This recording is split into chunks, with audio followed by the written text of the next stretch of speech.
and welcome to episode 177 of The Dive Down, a Magic the Gathering podcast focused on the latest decks, trends, and strategies for the casual spike. My name is Shane, here in Denver, and with me on the line from Chicago, Illinois, it's the one and only Godfather, Dave Harbarger. Hi. Hey, Dave. It's just me. Just the two of us, Dave.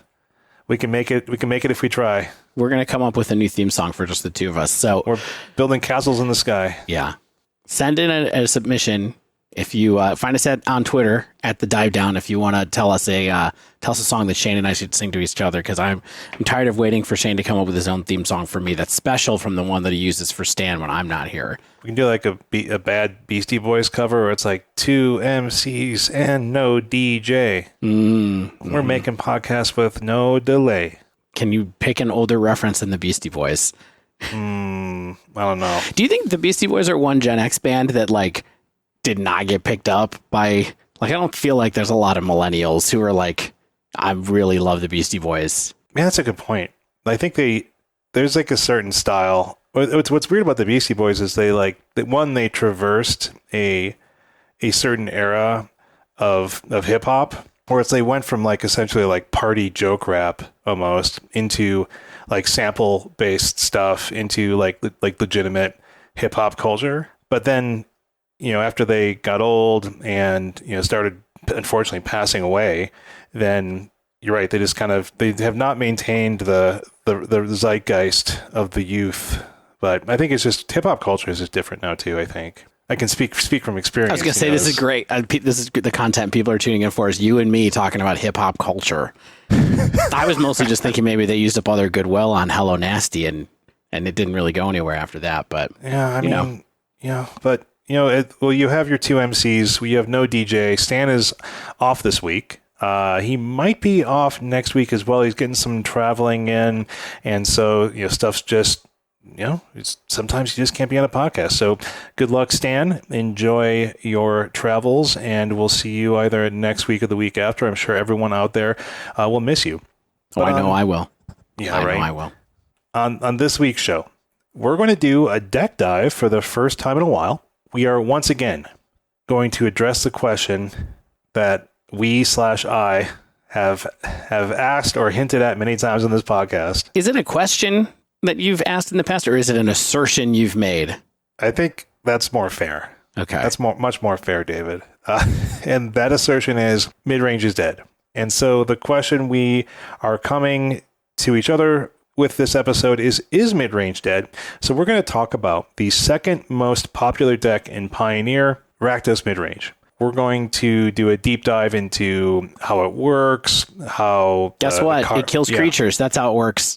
Yes, it certainly does kill creatures and plays its own. So we'll talk about our experiences with this deck, how it's constructed, how it's intended to win and lose games, how matches have felt. But I think a lot of this is going to also be us just talking about kind of like, why? Right. Why is this deck the second most popular deck in Pioneer? Why? Why do people rush to want to play this deck? Why?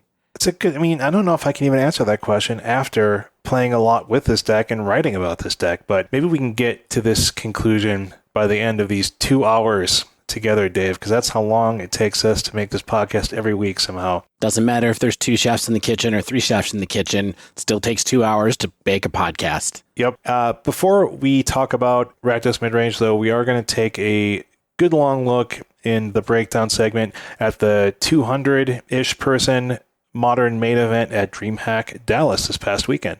That's right. So just because we're doing a deck dive on Pioneer, you Modern lovers, do not tune out. We're going to talk about DreamHack for a while. It's a good tournament. There's a lot of interesting stuff. Got to watch some coverage. Also, the Modern Lovers, pretty good band as well. So check them out if you haven't checked them out. If you want to look at other Gen X bands that haven't lasted as long. Modern Lovers, get at us. Sponsor our podcast. It's Jonathan Richmond, write a new theme song for our podcast. Jonathan Richmond. That's, why haven't we thought about that yet? But anyway, first, some housekeeping. We do have a few new patrons this week. We've got Chris D, and we have The Apprentice of Adventure. Thanks to you both for becoming citizens of the Dive Down Nation. And we have no increased tiers this week, but any of you out there who are sitting at kind of a buck a week or something like that, and you're like, well, I'm doing my part. I'm helping the dive down out, and you are, and we appreciate that. But if you have thought about going up a tier or two, you get some added benefits. You get some swag sent your way. You get access to the episodes a little bit early after we get them edited. We put them up on Patreon for the $5 plus tier. We do have our deck boxes, showing up later on this month or next month, and people at the $5 tier will have those sent their way, or people who were at the $5 tier for, I think, like 3 weeks or something like that. Don't worry, we're keeping track of all that. At any point in time in the last 177 episodes, we're going to try to find you. We have records. Well, not 177, because we didn't always have a Patreon. But ever since the Patreon started. Yeah, and I actually do. I have people like marked as former patrons, but are owed deck boxes. So you will get them because we're going to have a lot of them. So we want to hook you all up. There's going to be a lot of confused people sending packages back to you, Shane. There's going to be a lot of angry mail people dropping these boxes off at people's houses who don't even want them. Yeah.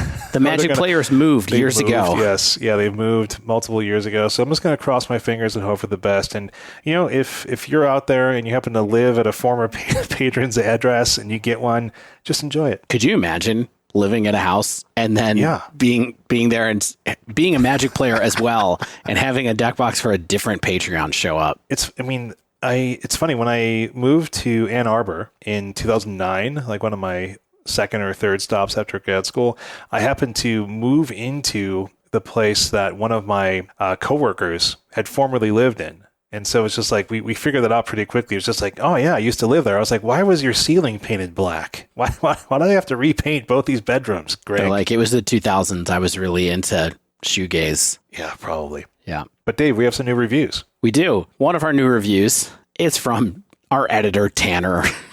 This is just a gimme. It's nice to know that someone who edits our podcast, who we pay to listen to our podcast weekly to edit it, has decided that we're worthy of a 5-star review. It's a little like our mom showing up and being like, these boys are doing a pretty good job of podcasting. I don't know what a podcast is, but I like it. Yeah. No, but I think Tanner does know what podcasts are. He is a professional in the industry. So thanks, Tanner. We also have what from another one from Canada? Yeah, we have one from Canada from 529 that I think we missed last week from someone named Facha. And they asked us to consider doing a dive on Pioneer Mono Blue Spirits. And I will tell you what, don't threaten me with a good time, because if that deck sticks around, you know I'm going to make him do it at some point. I mean, if there's nothing I like better, it's talking about a list of like 9 different creatures and some blue tempo souls. Just feel like, why is this spirit good? Yeah. Why is this spirit good? What's good about Shacklegeist? That's a good question. Lots.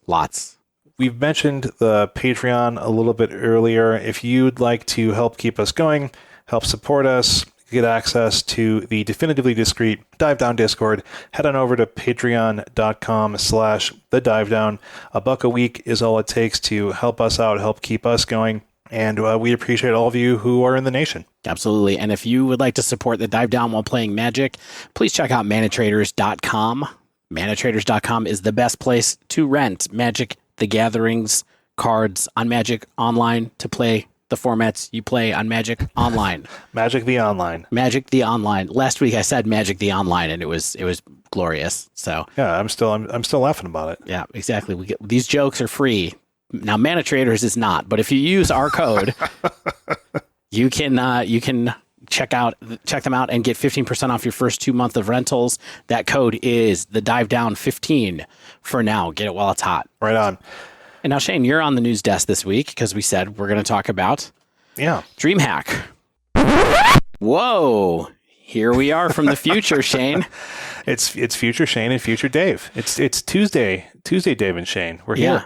Instead of Monday, Dave and Shane, who were doing the podcast. And guess what? What? Something happened. Yeah, of course it did. There were bans. Yeah, we just got done, recording and fully editing this episode. Tanner gave us the episode, and we were like, well, how are we going to handle this? I guess we'll just do a little drop-in, and here is our drop-in. Have we ever actually done this exact thing before? I forget. I don't think we have, but I think everybody's going to love the record scratch that we put at the beginning of this and the gong that you're going to drop in here and the other Foley work that you're definitely going to do to really emphasize this and to try to help me from wanting to go back to our Discord and argue with people about Radiohead, because that's what's going on right now in my life. Yeah, that's what we're doing. We're arguing about, we're being true late Xers, early millennials, and arguing about Radiohead. Yeah. Or more heated discussions. Anyway, we had some other heated discussions in the Discord today because you may have heard Wizards made an announcement June 7th, early in the morning, that in Pioneer, they were going to ban Winota, ban Expressive Iteration, and then also ban Expressive Iteration in Explorer as well. My favorite thing was in the parentheses below that. It's like, note that Winota, join our forces, was already banned in Explorer. I just imagine Michael Majors and Ian Duke being like, oh, Twitter's going to have so many angry comments if we don't write this and remind people that we already did it. Yeah. If this is your first time viewing a BNR. This is how they work. You can't play these cards anymore. That's how they work. All right. So as usual, let's first get into maybe a little bit of the language they used and rationale around these bans, because I think that's kind of important to read into the tea leaves, even though a previous tea leaf said that they were going to unban Winota, join our forces in Explore once we hit like Dominaria's whatever coming out. But clearly they can change their mind. Yeah, I mean, you know what happened? They started looking at those Magic Online results and went, whoa, wait a minute. What's the number one deck and how many people are playing it? I mean, they didn't give us numbers on that, which I find interesting. Like, they didn't sort of back this up. And so, like, I guess let's actually read something. It says, it's become clear that Naya Winota is suppressing diversity, as its power and consistency have drastically reduced incentives to play other linear creature-based strategies. Not only is it a resilient midrange deck that can leverage many of the powerful mana creatures available in the format, but its explosive draws involving the deck's namesake can create unassailable battlefield states as quickly as turn 3. Due to its large metagame share, high win rate, no number given, and ability to create frustrating removal check gameplay, that's true. Winota, Joiner of Forces is banned in Pioneer. So let's first talk about this. Then we'll get into Expressive Iteration. Yep, that sounds good to me. Hate this card. Love this for us. I'm sorry, everybody who likes to play Naya mid-rangey decks like this. This card, it really was summed up in that sentence you said where it said it creates removal check games, because that's kind of what it was. And then Winota had kind of gotten to a point where the side threats were even good enough that if you spent all your removal killing Winota, you really didn't have a chance to catch up against the natural play when they would play Tovolar's Huntmaster or whatever from there, or you died of Voice of Resurgence tokens, etc., or Esseka's Chariot, for that matter. Just simply that. Esseka's Chariot, the value that you get off of Fable of the Mirror Breaker, ramping off of Mana Dorix into 3-drops is never a bad thing. So it's just this is a poster child, I think, of a creature can be, like, a card can be okay to powerful for a long while, and then as more and more cards can go hand in hand with it, it can create a deck and a card that's too good. Yeah, I mean, I think that people have always known deep in their hearts that Winota's time was going to run out at some point. In this format, it's probably never going to be powerful enough for Modern, but this is the right type of card to be really good in Pioneer. It's the right type of card to be good in Explorer. And correct me if I'm wrong, but this card is already banned in Historic, isn't it, too? Oh, yeah, definitely banned in Historic. Yeah, so I mean, it was banned in Standard, I think, too, right? Am I wrong about that? That's a good question. Maybe it didn't quite get there in Standard. I don't know. I don't cover Standard. Standard has decks that have like 25% of the metagame. Hello, Hanada. So pass on Standard. But I think that it's just, it was coming. I'm kind of glad that they just ripped the Band-Aid off, I guess. I mean, I do think that it has some specific impacts on the episode that we recorded this week.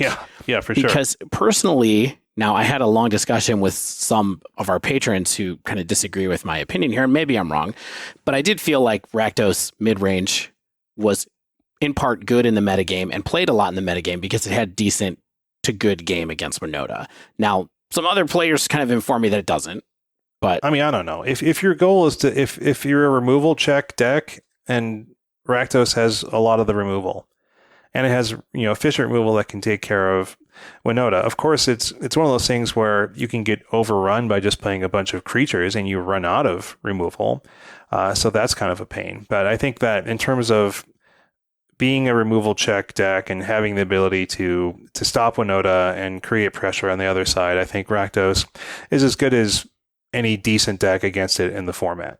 So before we get off the Rakdos thing, you'll hear us say some stuff in the rest of this episode that has to do with Rakdos specifically in the context of Winota. We're not going to edit that out. This is a free podcast. We're not editing that out. But just so you know, we know that the card's been banned now. Here we are from the future telling you that the card is banned. And we're sorry for that. We're sorry we didn't see it. As for Winota's performance, the thing that's interesting about it is it hasn't won a challenge in a couple of weeks. But if you look at the results page on MTG Goldfish, Pioneer League 5-0, Prelim 3-1, Mavericks Cup Pioneer. I don't even really know what that is, but it came in 9th and 20th. There's a challenge when it came in 13th. The Invasion Tour, whatever that is, Naya came in 2nd. Pioneer Challenge, it came in 7th, 16th, 17th, 18th, 21st, and 32nd. So that's 6 of the top 32. There's just a lot of it floating around, going all the way back to 522 when it won and also came in 12th, 19th, 28th, and 32nd in the challenge. Yeah, so I think the real question is is this deck too good? And I'm not sure that we can say by results alone that the deck is too good, that the card is too good. I think we can kind of safely say that the deck did have sort of a warping feature about it, right? Where it's just saying, hey, you need to have a plan for Winota. I think it stops slower decks, slower mid-range decks, sort of over-the-top decks from existing unless they have a certain concentration of removal because they just can't keep up with Winota. And so I think that it's possible to be too good of an aggressive deck. I mean, we saw bans in Standard from Mono Red just being so consistent, so powerful, things like that during the Kaladesh era. And other times, Mono Red has just been amazing. So in terms of a format like Pioneer, where we know that they're going to keep printing good creatures, they're going to print creatures that bring tokens along for the ride and things like that. So Winota is just one of those cards where its time has come. What I'm more interested about, I think, is perhaps the impact on the format around it. But we're never going to get to talk about that because they banned another card. Yeah, that's a good point. And I don't think we can really isolate these two cards from each other. So in addition to doing this, they must have believed that Izzet was very much with a big up arrow next to it, especially if Winota went away, and because they decided to ban Expressive Iteration as well, which is played in, basically it's played in Izzet Control, Izzet Phoenix, and Izzet Prowess, which is a deck that was on its way to being something in this, or, was starting to get more and more popular in Pioneer. For sure. That's definitely an up-and-comer. People are surprised by this one. Let's read some text here. It's been a multi-format all-star since its release in Strixhaven. It's fueled a variety of highly successful Izzet strategies by providing card selection and card advantage at a much higher rate than what's available to other decks, making it extremely difficult for other strategies to engage them in wars of attrition. Here's some interesting stuff. Although we recognize that there are several other card draw spells in the format, notably Treasure Cruise and Dig Through Time, we currently believe that delve spells contribute to blue decks in Pioneer having a unique identity among Eternal formats. As Pioneer's card pool has fewer strong cantrips and no fetch lands, we're hoping many delve spells can continue to be part of the format at a more moderate power level compared to how they would play in other non-rotating formats. To lower the win rate of the wide variety of Izzet decks and bring them further in line with other strategies in the format while maintaining what makes them special in Pioneer, Expressive Iteration is banned. So I think this is good rationale, perhaps, where it's just saying, hey, we think that we want to bring them in line with other strategies. We want to lower their win rate. So maybe they have some stats that says the win rates of these decks is perhaps higher than their play rate, at least on MTG Goldfish, which we know isn't perfect data. And I think what's also interesting, we can talk about this after we talk about the ban maybe, is how they see the Delve cards as a part of the identity of Pioneer, where we get to play these Delve cards because we don't have cantrips and we don't have fetch lands, which has been part of the format's identity since day one. Yeah, I mean, This one's a bummer for me. I of course, am an Is It person. I like to cast a lot of expressive iteration after it took me a while to figure out that it was a good card. But ever since, about three weeks after Strixhaven came out, everybody knew that the card was good. I don't know how long it's taken for everybody to realize that the card is kind of broken in a way. Like it's so good. People are starting to clamor about it being too good for Legacy. People are starting to say that Spike said on the DreamHack broadcast over the weekend that it was a top 5 card in Modern even. It's just a really good card. And I think it's sad to see a good draw spell go, a card that is sort of fair, but the rate is absurd. I mean, it's essentially 2 mana to draw 3 cards, and so what? You don't get to keep one of them, but you get to choose. And that's just crazy. 2 mana draw to choosing of 3, it's really good. And I think I think it's pretty fair to say that it's likely better than the Delve spells. It's likely better than Treasure Cruise, and which sees more play than Dig Through Time. At least in Pioneer. I don't think that if Treasure Cruise was unbanned in Modern, I don't think there would be any comparison between Expressive Iteration. They would be played in the same deck, but Treasure Cruise would do plenty of work to outpace Iteration, I think. Don't at me. But the interesting thing for me here, I think, is the timing, where, like you said, is like maybe they just have some data where they're just like, these decks will likely be the best things to do, or that Expressive Iteration is just so consistently good, and we believe that it's maybe just too good for the power level of the format. But it's kind of a wild thing to get out of there. It's kind of like when they banned like Oath of Nissa from the mono green decks, where it's like, this is a very innocuous card, and much more innocuous than Expressive Iteration. I got to tell you, that was the thing that reminded me the most of this particular ban was, oh, really, this card? And it also made me wonder if someday Pioneer is going to return to a power level that is sufficient for Expressive Iteration to come back off the ban list. I don't know. I mean, that seems like a real long shot. I almost feel like it's more likely that eventually it'll go in Modern, but I guess we'll just see for now. But yeah, it did remind me a lot of the Oath of Nissa ban, because it was just like, wow, that's a good card, but it's not in any super broken decks, but they must think that it's going to be broken or that it's going to be better, lead to some domination in the format that's not there right now. Yeah, I don't know. I'm a little bit confused by it because I haven't felt necessarily like these decks were too good. So I think we do have a couple levers being pulled here. I think that some people are like, well, why not Nykthos? Why not something out of the Lotus Field deck, et cetera, right? And so, but I think the metaphor that I was thinking about earlier today was like, well, they pulled the Winota-shaped Jenga piece out of the bottom of the tower, and things are gonna fall over now, and they don't necessarily need to do more than that. Like, we've got Expressive Iteration and we've got Winota, and those are 2 big shakeups. Those are 2 powerful pieces in some powerful decks. Yeah. I know we're not in the prediction business, but now that we've talked about both cards, what are you keeping an eye on here right now? Like, I'm looking at the top half of the Pioneer metagame on MTG Goldfish. I think Naya Midrange is just gone, right? Like, without Winota, I don't think the shell built around Esika's Chariot, as it's conceived right now, is really powerful enough, right? Yeah, it's not a good enough mid-range deck, I don't think, like, in terms of what it's doing. My real thought process is, are the fast decks going to still be fast enough in terms of like Naya Winota speed? Put enough pressure on slightly slower decks that maybe need a little bit longer to set up and then go off, like maybe something like the Lotus Field deck, or even Mono Green Ramp or something like that, or just needs a few more turns to really set up a board, to do something really powerful.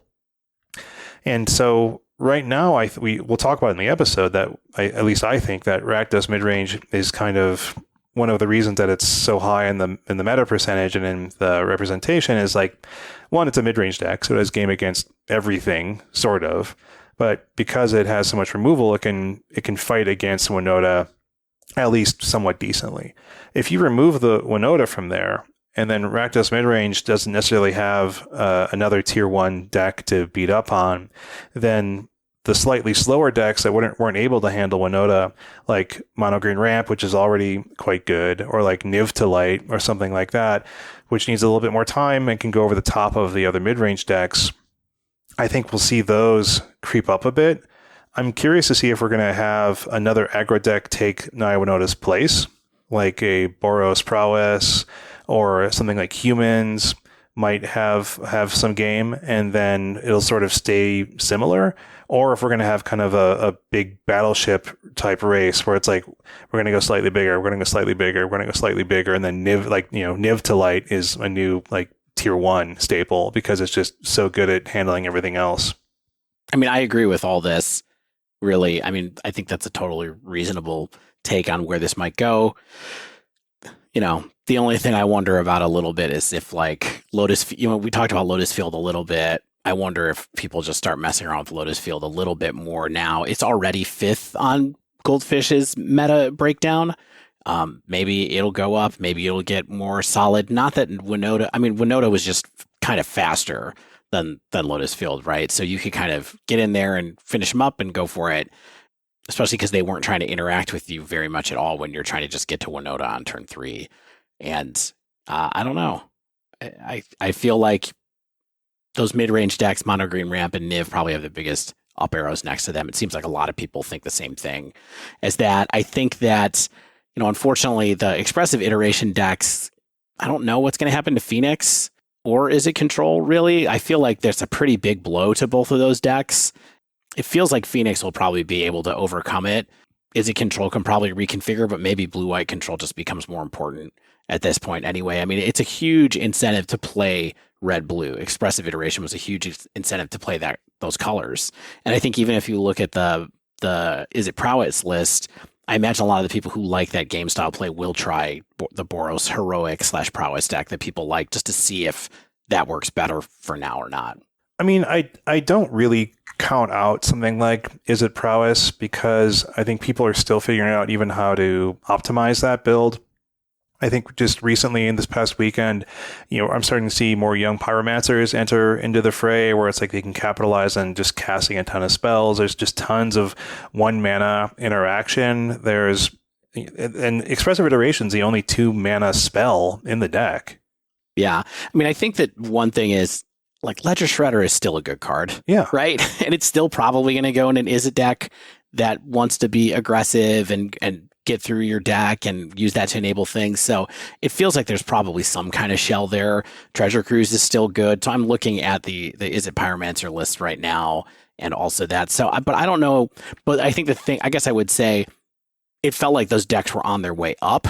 I don't feel like this means that they're on their, it definitely doesn't mean to me that they're on their way up anymore. Yeah, exactly. Though it's impossible to say with Winota gone because those decks did struggle a little bit with Winota because it was hard to have main deck answers for Sure. Winota, the card itself, and some of the other bigger threats. Yeah, so I think, we don't like to play the prediction game too much, so I think we can't possibly guess what's going to happen. I think, a little bit more excited and less excited in some ways, where it's like, I think that not having to worry about Winota and just like kind of worrying about mulliganing to a couple pieces of interaction all the time. But there's going to just be other decks I don't have to worry about when I mulligan to against, you know what I mean? Like, right. I don't think that Winota was like some particularly messed up deck. I think it's just kind of like the one of the best messed up decks that people had to play in the format. So I think we'll just be reminded what else is messed up in the format. Yeah. I forgot Is It Prowess has Reckless Rage, which kills Winotos. That's pretty good too. Yeah, for sure. That's right? a good way around it. Yeah. So we'll see. Cool. Well, Dave, thanks for time traveling with me to Tuesday to do this recording, but let's head back into our regular old episode.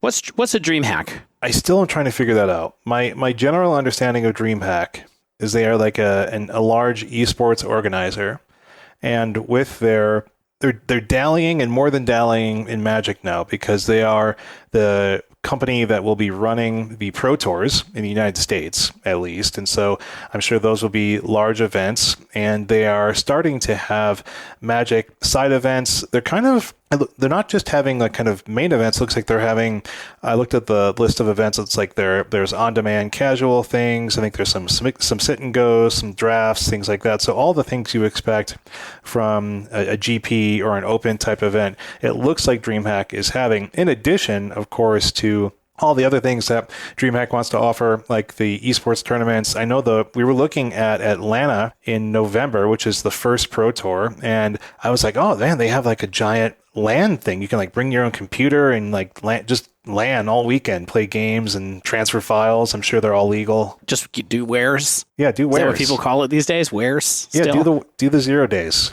That sounds pretty cool. I mean, the one in Atlanta, that's going to be the Pro Tour, right? And the format for that has been announced as Pioneer. Is that right? Yeah, that's the big Pioneer Pro Tour, and so we're definitely thinking about going to that one. But we had a number of people, 202 entrants, attend the Modern 10K in Dallas this past weekend. So it's not exactly a huge number of people, but there are quite a few names in attendance that you probably know out there. Yeah, I would say 202 is about the size of isn't that about the size of like a challenge, right? Yeah, it's like a challenge. Yeah. Yep. So some of the people that I know were there were like Everett Mohan, of course, Aspiring Spike. We've got Devin O'Donnell, Doomwake. We've got Zen Syed. We've got Dana Fisher. We've got Mason Clark. We've got Amaz. We've got Sol Malka. Yes, that's Sol Malka. And I'm sure more people who are out there whose names didn't immediately pop into my brain space. So this was an 8-round Swiss. And what I did is on the MTG Melee page, I looked at all of the top 64 decks. I opened every one of them. Or actually, some of them I just looked at the pop-up because, you can hover over. That's really handy. So I wanted to make sure that people had named their decks correctly. I know there's a lot of weirdness with the naming there. People. Stop messing with us. Listen to me. Stop messing with your content creators. Name your decks the right thing when you play on MTG Melee. You're only hurting yourself. You're only making people not want to cover your stuff or talk about your deck. They go, what's this, 10 rack? Why is Yorion in 10 rack? Oh, wait. Oh, it's not. So here's what the top 64 meta ended up looking like. We had 11%, 10.9%, if I'm being precise, Azorius Hammer. What? Yep, 7.8% Jund Midrange. 7.8% also is at Murktide, and 7.8% Teamer Rhinos. Okay. Then we got into 6.3% for both Azorius Urza Affinity and Boros Burn. Then we had 4.7% of the following: Bring to Light Scapeshift, Living End, Golgari Yawgmoth, and Amulet Titan. And then 3.1% of Azorius Control and Grixis, Asmo, Artifact type stuff.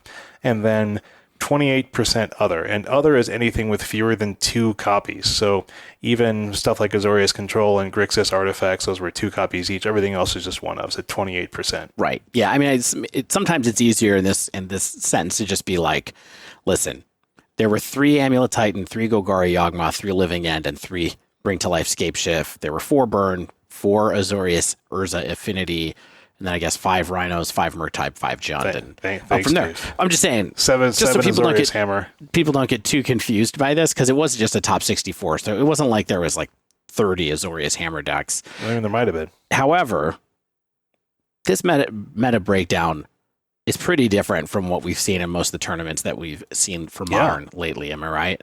Oh yeah, for sure. Like there's some big surprises, I think, in probably what showed up in the overall meta, but also what kind of converted to maybe the top third or so of the tournament. What was the most surprising thing, or the first couple things you noticed about this, Dave? Well, Hammer being at the top of the list is a surprise to me because that hasn't happened in a really long time. Yeah. Murktide not being at the top of the list is another huge surprise, of course. Yeah. I think beyond that, the fact that Bring to Life Scapeshift came up 3 times in the top 64 is pretty amazing. And also that Azorius Urza Affinity, which is a deck we've talked about a bit, but has been sort of on the outskirts of really breaking out, is 4 times within the top 64 is pretty amazing as well. Yeah, I feel like, Jund Midrange being at nearly 8% of the top 64, it's easy to say that, like people who play paper love their Jund, right? But it doesn't necessarily mean that it's going to percolate up to the top. And here we saw a lot of Jund. We'll talk about some Jund in the top 8 as well. And I mean, this is just regular old style Jund by and large. I think there was one copy at least with some Urza stuff going on, but that's really something. Like this always starts a conversation, at least on Reddit or in my brain, where it's like, are online players just sleeping on Jund? Is this just a consequence of a bunch of paper players just loving Jund, and then this filters through where you just have so many people throwing darts that you get a couple bullseyes or triple 20s? I wish I had a good answer for this.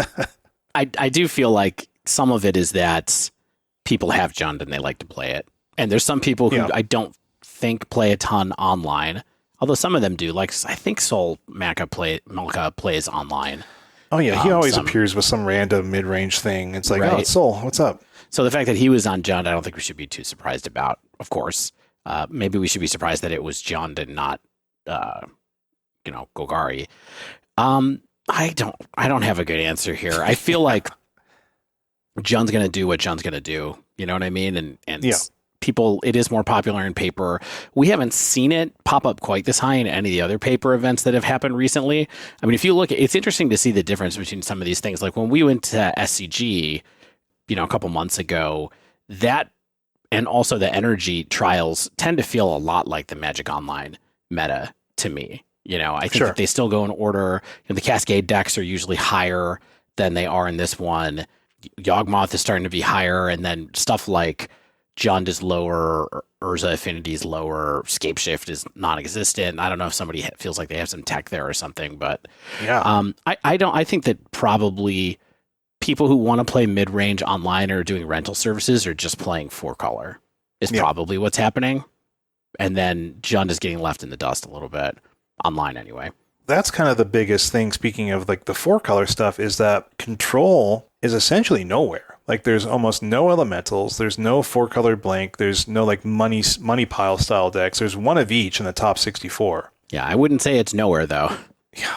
And then there's that's called foreshadowing. Oh, a little bit of a tease. Yeah. 2 copies of Azorius Control were in the top 64, but largely I'm a little bit surprised because I feel like frequently people in paper love showing off the bling. They love playing these style of decks. They're going to have the fully foiled out elementals deck at the the top tables. But that was not the case here. And instead, they probably had their fully foiled Jund midrange. Yeah. Yeah, I'm just looking through some of the deck lists that didn't make the top 8, since I know we're going to talk about those now. There's 2 Murktide decks that are just outside the top 8, in 9th and 10th place. One went 6-1-1 and one went 6-2. Both missed the top 8 cut. One of them has Ledger Shredder, so that's kind of a new thing that's going on in Murktide. There's a 3 of Ledger Shredder. And then one of them has 3 Seasoned Pyromancer main. I haven't seen that yet, but that's a pretty interesting little piece of tech there. Not really seeing too much outside of the top 8 decks. That's a huge new kind of piece of tech, though. You have a few cool decks, Hank, I've selected for some chit-chat about later. Some really spicy decks or just weird decks that I want to pick your brain about because I honestly can't figure one of them out. Okay. So also, I do want to, you mentioned the Urza Affinity and Bring to Light Scapeshift, and I feel like these are some pretty good dark horse picks for me, like especially Scapeshift. I just feel like it's always one of those decks that I feel is a little bit underappreciated. I think the Scapeshift decks that are in the top 64 are all a little bit different, but they just want to hit some land drops. They have like Ren and 6 and Arboreal Grazer and or Growth Spiral. They have like a little bit of controlling going on, like Prismatic Ending, or maybe some bolts, or maybe like a Supreme Verdict or 2. Yeah, usually they have Supreme Verdict as a Bring to Light target. Yeah. And, they have 4 Dryad of the Elysian Grove, of course, and they can all find their Scapeshift with Bring to Light. This is just kind of a really direct combo deck. Like, it doesn't have a ton of interaction. Like, it doesn't have, like, counter spells. It doesn't have, like, a bunch of Unholy Heats. It's just saying, hey, I'm going to take care of the worst offenders with my multicolor mana base, and then cast Scapeshift. Yeah, but what it does have, of course, is Teferi and Ren and 6 and Omnath. Yes. Still as well. So Ren and 6 does its thing. Teferi helps against the Cascade decks and other decks that are trying to, have interaction. It has good, a good plan for you to be able to drop it and have it pick up a target or something like that. And then it has Omnath for you to be able to get some value as well if you're trying to work your way to when you can actually drop a Scapeshift. So, yeah, I mean, these are kind of like these are sort of essentially 4-color decks with a combo end instead of an elemental end, or instead of Yorion for that matter. So I think there's something, there could be something there in that sense, but I don't know if we'll see it again.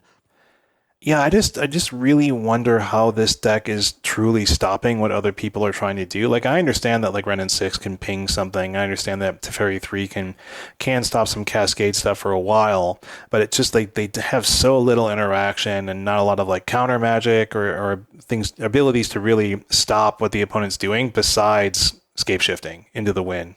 Yeah, I mean, if they're not expecting a lot of counterspell decks though out there, you know what I mean? It can be a good choice in that sense, because you have some inevitability with this deck. You're gonna get the lands that you need, you're gonna be able to draw some cards with expressive iteration, and then you're gonna be able to pick a tool that's right for the situation that you're in, whether it means Bring to Lighting into Tybalt, or whether it means Bring to Lighting into Supreme Verdict, or when you get to it, if you get a chance to scape shift, then you can kind of go from there.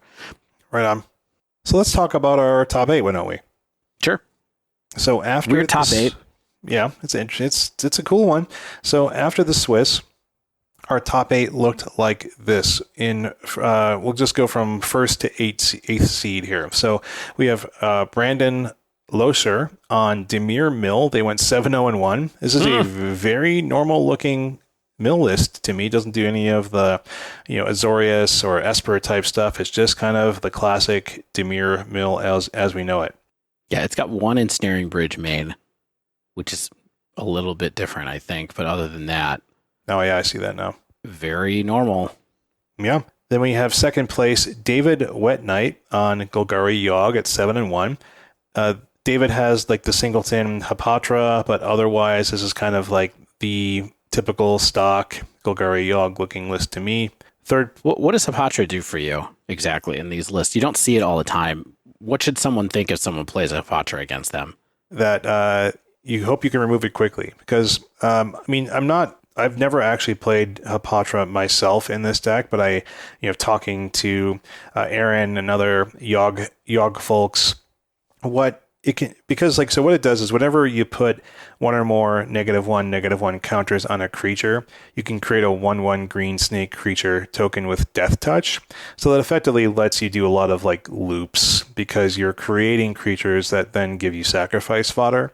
And it also has some interesting stuff where like if Hapatra of poison, if Hapatra deals combat damage to a player, you may put a 1/1 counter on target creature. So like that lets you do some interesting stuff where I think you can like chord into her at end of turn and then kind of untap and do some weird shenanigans where you could just generate a lot of value off of just a 2-mana creature. And so yeah, I think the primary thing that you're doing is the sort of the snakes. Make some snakes. Yeah, I love snakes. That's what Indiana Jones says, right? They call it Ouroboros, the snake loop. Yeah. We call it snake loop around here. And then in third place, we had Travis Brown on Azorius Hammer at 7-1. This looks like a largely stock list to me. Interestingly, so they went for 18 lands. That's a little bit greedy, but it worked out for them. I think they have kind of like the flex protection piece. They have 3 Giver of Runes in there, which is always kind of a solid choice, I think, for an open field. Yeah, this is a totally stock looking list to me. Yeah. 2 Steel Shapers gifts, as that continues to move around depending on what people want to do. But it's so random. Yeah, it's like sometimes it's 1, sometimes it's 3, sometimes it's 0, sometimes it's 2. Christopher Connett in fourth place on good old Jund Midrange at 7-1. Very Jundy list. This is it has even old classics like a Singleton Abrupt Decay. They're running 2 Riveteer's Charm. Yeah, that was the interesting thing about this list, and also a Tireless Tracker. Yeah, so very value oriented.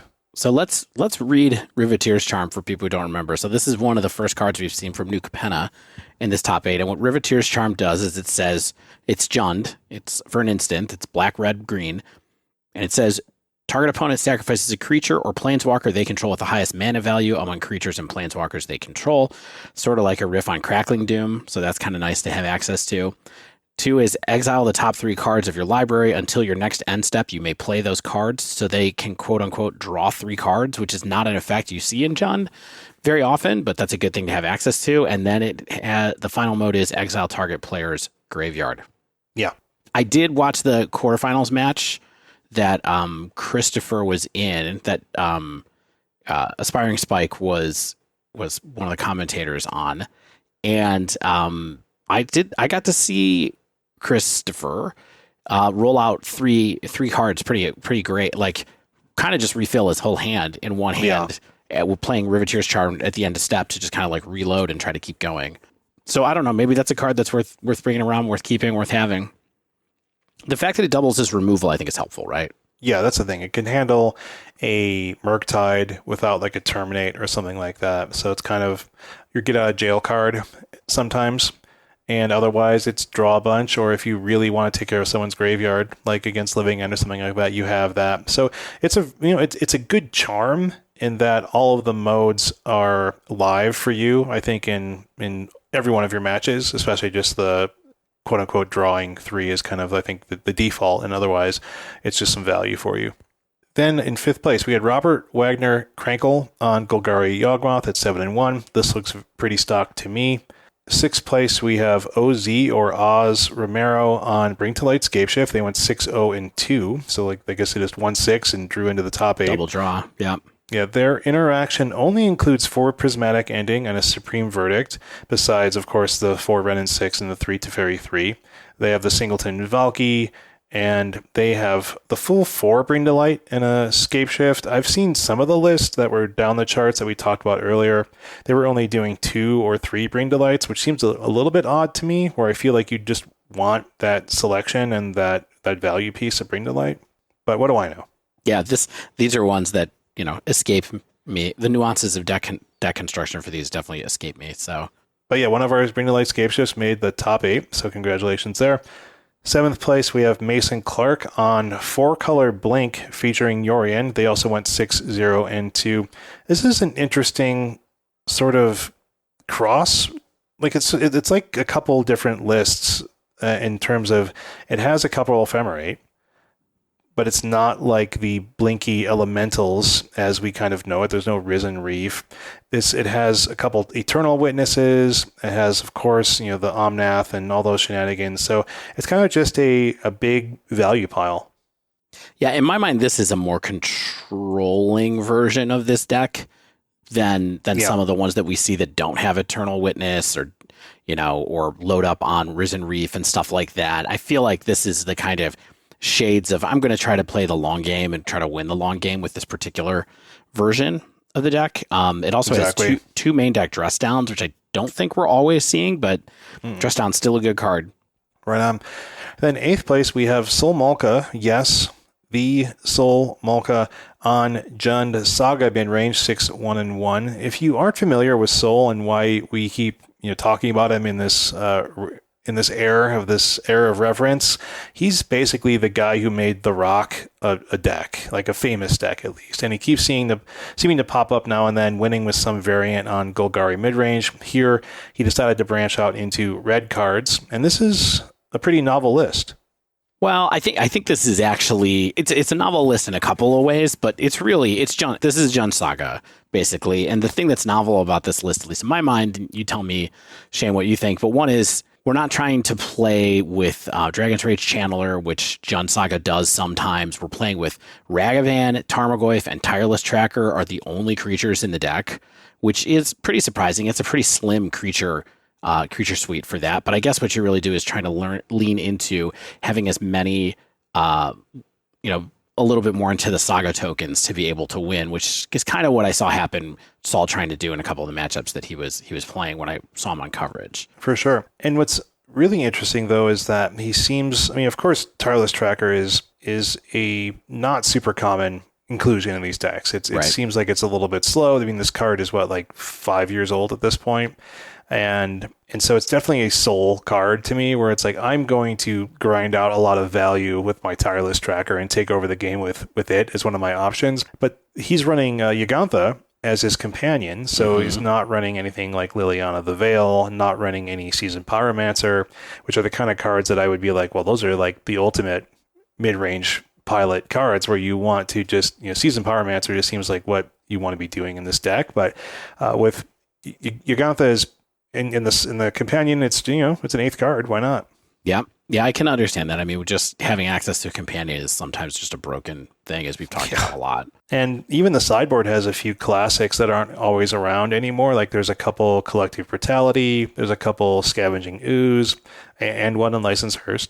And there's some, the usual expected and reasonable options. Wait. Skoos and Hearse? Yeah, it's like peanut butter and chocolate. Living in harmony. You don't want 3 Skoos, you know what I mean? Like they do not work well in pairs. So yeah. So you might as well Yeah. Have a car that you can put a Skoos into and have it drive it. Yeah. I love when my oozes drive my hearses. I mean, the hearse looks kind of oozy, really. It's kind of, it's very, got some ground effects of ooze. So do you think that was on purpose? I think it might have been. Probably. That's just flavor win. And then, so there's our top 8. We have Mason Clark win the tournament, takes down the tournament with the 4-color controlling Yorion, Blink, Omnath deck. What do you think about this top 8, Dave? Lots of surprises here. I mean, 2 Jund in the top 8 is really a big surprise. No Murktide is kind of gigantic. 2 Yawgmoth is, I guess, getting less surprising these days. Like Yawgmoth has been performing really well for a long time now, at least on the order of like 6 to 10 weeks. I think people have been consistently top 8ing with it, so exactly. Not as surprised to see that anymore, but it's cool to see 2 of them. And then there's another one in the top 12. There's another Yawgmoth in 11th place. I mean, Demir Mill popping in for a little visit in a top 8 at the number 1 seed is really fascinating, especially with something that's just a stock version of the list. Not that every deck has to innovate in Modern all the time, but Mill really does have those days where it just can run really hot and just burn a bunch of people out with his mill spells. So I think that's cool to see for sure. Yeah, my understanding is that they kind of whiffed in the quarters quite a few times. Like they milled like half of someone's library with like a Tasha's hideous laughter, and then just kind of bricked for a few turns, and they had a lot of chances to win. Interesting. I mean, what do you think of this top 8? Well, there's a lot of things I like about it, which is that we're getting some new players in to kind of be like, hey, don't forget about me, and like bring to light Scapeshift and a Jund Midrange and like a new version of Jund Saga. Azorius Hammer is like, hey, I'm still here. Golgari Yawgmoth is continuing to prove that it's maybe not respected well enough or maybe not represented well enough. And yeah, I think it's a cool one. I like the fact that it's not just single-handedly overrun with a bunch of Omnath-style decks. So it just, I think, proves that the paper metagame, like a 200-person tournament, is still the people's meta. It's the people's format where you can be an expert. You can be Soul and show up with decades of experience piloting mid-range decks and be like, hey, I'm still going to cream you because I'm Soul. Yep. So I think that's cool, and that's what I think does make the format great, consistently great, time and time again. Is that as much as you think you know what's going to happen, you don't, because there's just so many different strategies and so many different cards, and you could have a top 8 with a couple tireless trackers in it and be like, oh, okay, tireless tracker still has it. Yeah, that's unbelievable. There are 2 people playing tireless tracker. Now that you mention it, tireless tracker in this economy, in this part of the world. So you said that you had a couple of cool decks for us. I have a couple of cool decks. So click these links, Dave. We've got 15th place, Jared Gottschall. Yep. And this deck list on MTG Melee says it's called Other Deck Lists. And this might be weird it is. This might be one of the most other deck lists I've seen in a while. So it has some extremely sweet cards in it that yes. And cards that I think we've been waiting to see if they might have a home sometime soon. So Shane, take us through what we're looking at here. All right. So this deck has 32 creatures, and they include playsets of nearly everything: Vengevine, Oval Chase Daredevil, Mem Knight, Asmo, Ledger Shredder, Voldaren Epicure, Emry, and then 2 ofs of Reinforced Ronin and Riddlesmith. Reinforced Ronin. Yes, so Reinforced Ronin. A card Ronin. you said would never be playable. I don't know if it is. We've got Riddlesmith also is a 1 in the blue human artificer 2/1. Whenever you cast an artifact spell, you may draw a card. If you do, discard a card. So you get a little looty. Yeah, it's like we weren't happy with 4 ledger shredders for Luton. So now what we want is this is a Scars of Mirrodin uncommon Riddlesmith to come out. That little face mask that he has is wild. I know. They're creepy. Can we do that? Can we get that, Dave? Like for the podcast? Like for cosplay? For a headset? Yeah. Well, I was thinking more so we could do like our podcast in VR and like I was saying, feel like we're sitting at a news desk. I think Andy could hook us up with a headset like that. So, Andy, if you're listening, make us Riddlesmith headsets. Make us Riddlesmith headsets. As bulbous as possible. Out of your old, weird, like Oculus ones. There's also, of course, some artifacts. You've got 4 Mishra's Bauble, 3 Underworld Cookbook, 2 Springleaf Drum, and an Aether Spellbomb, and then a couple Urza's Saga, and as well as, some lands and whatnot. Yeah. So I don't think that we've seen a food Vengevine list. I haven't seen one, at least. Have you? Do you think this is like a food Vengevine deck? Or do you think it's just kind of like I'm looking at this as like, I'm a way to cast creatures that are artifacts and as often as possible, right? Because then I trigger my Vengevine. So like I'm looting some stuff into the graveyard, or I'm getting my Daredevil into the graveyard.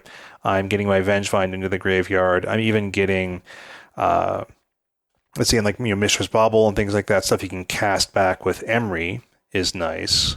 Yeah, I think it's a combination of the value you get from food, the number of tokens you can make with food, and then have giant saga tokens to do some work, or you can get pretty aggressive by having Vengevine as like a plan where that comes out of your graveyard. And then all these things that let you discard enable you to get Vengevine into your graveyard so that you can attack with it later. So it does feel like not really. So obviously we haven't seen how this played out at all. Maybe we could talk to Jared at some point in the future, but it feels more like weirdly like a mid-range Vengevine deck to me, where maybe you're going to do some food stuff at the beginning, get a bunch of pieces of material out on the board. Yeah. Basically, get yourself an Underworld Cookbook, and then go to a spot where you can be like, okay, I have some creatures to attack with, and then I'm gonna drop a 0 casting cost creature, or maybe cast something out of the graveyard with Emery, and then we're gonna kind of go from there to make something happen. But all of this is set up to either discard things into the graveyard or to make food tokens, basically. Yeah. I like, the Reinforced Ronin, we kind of threw that one away in the list, but what I like about it is it returns to your hand at the end step, right? So you can just cast it as a single red mana creature, and then that's one of your triggers for Vengevine. It's a repeatable trigger for Vengevine as well, which is nice. Yes, it is.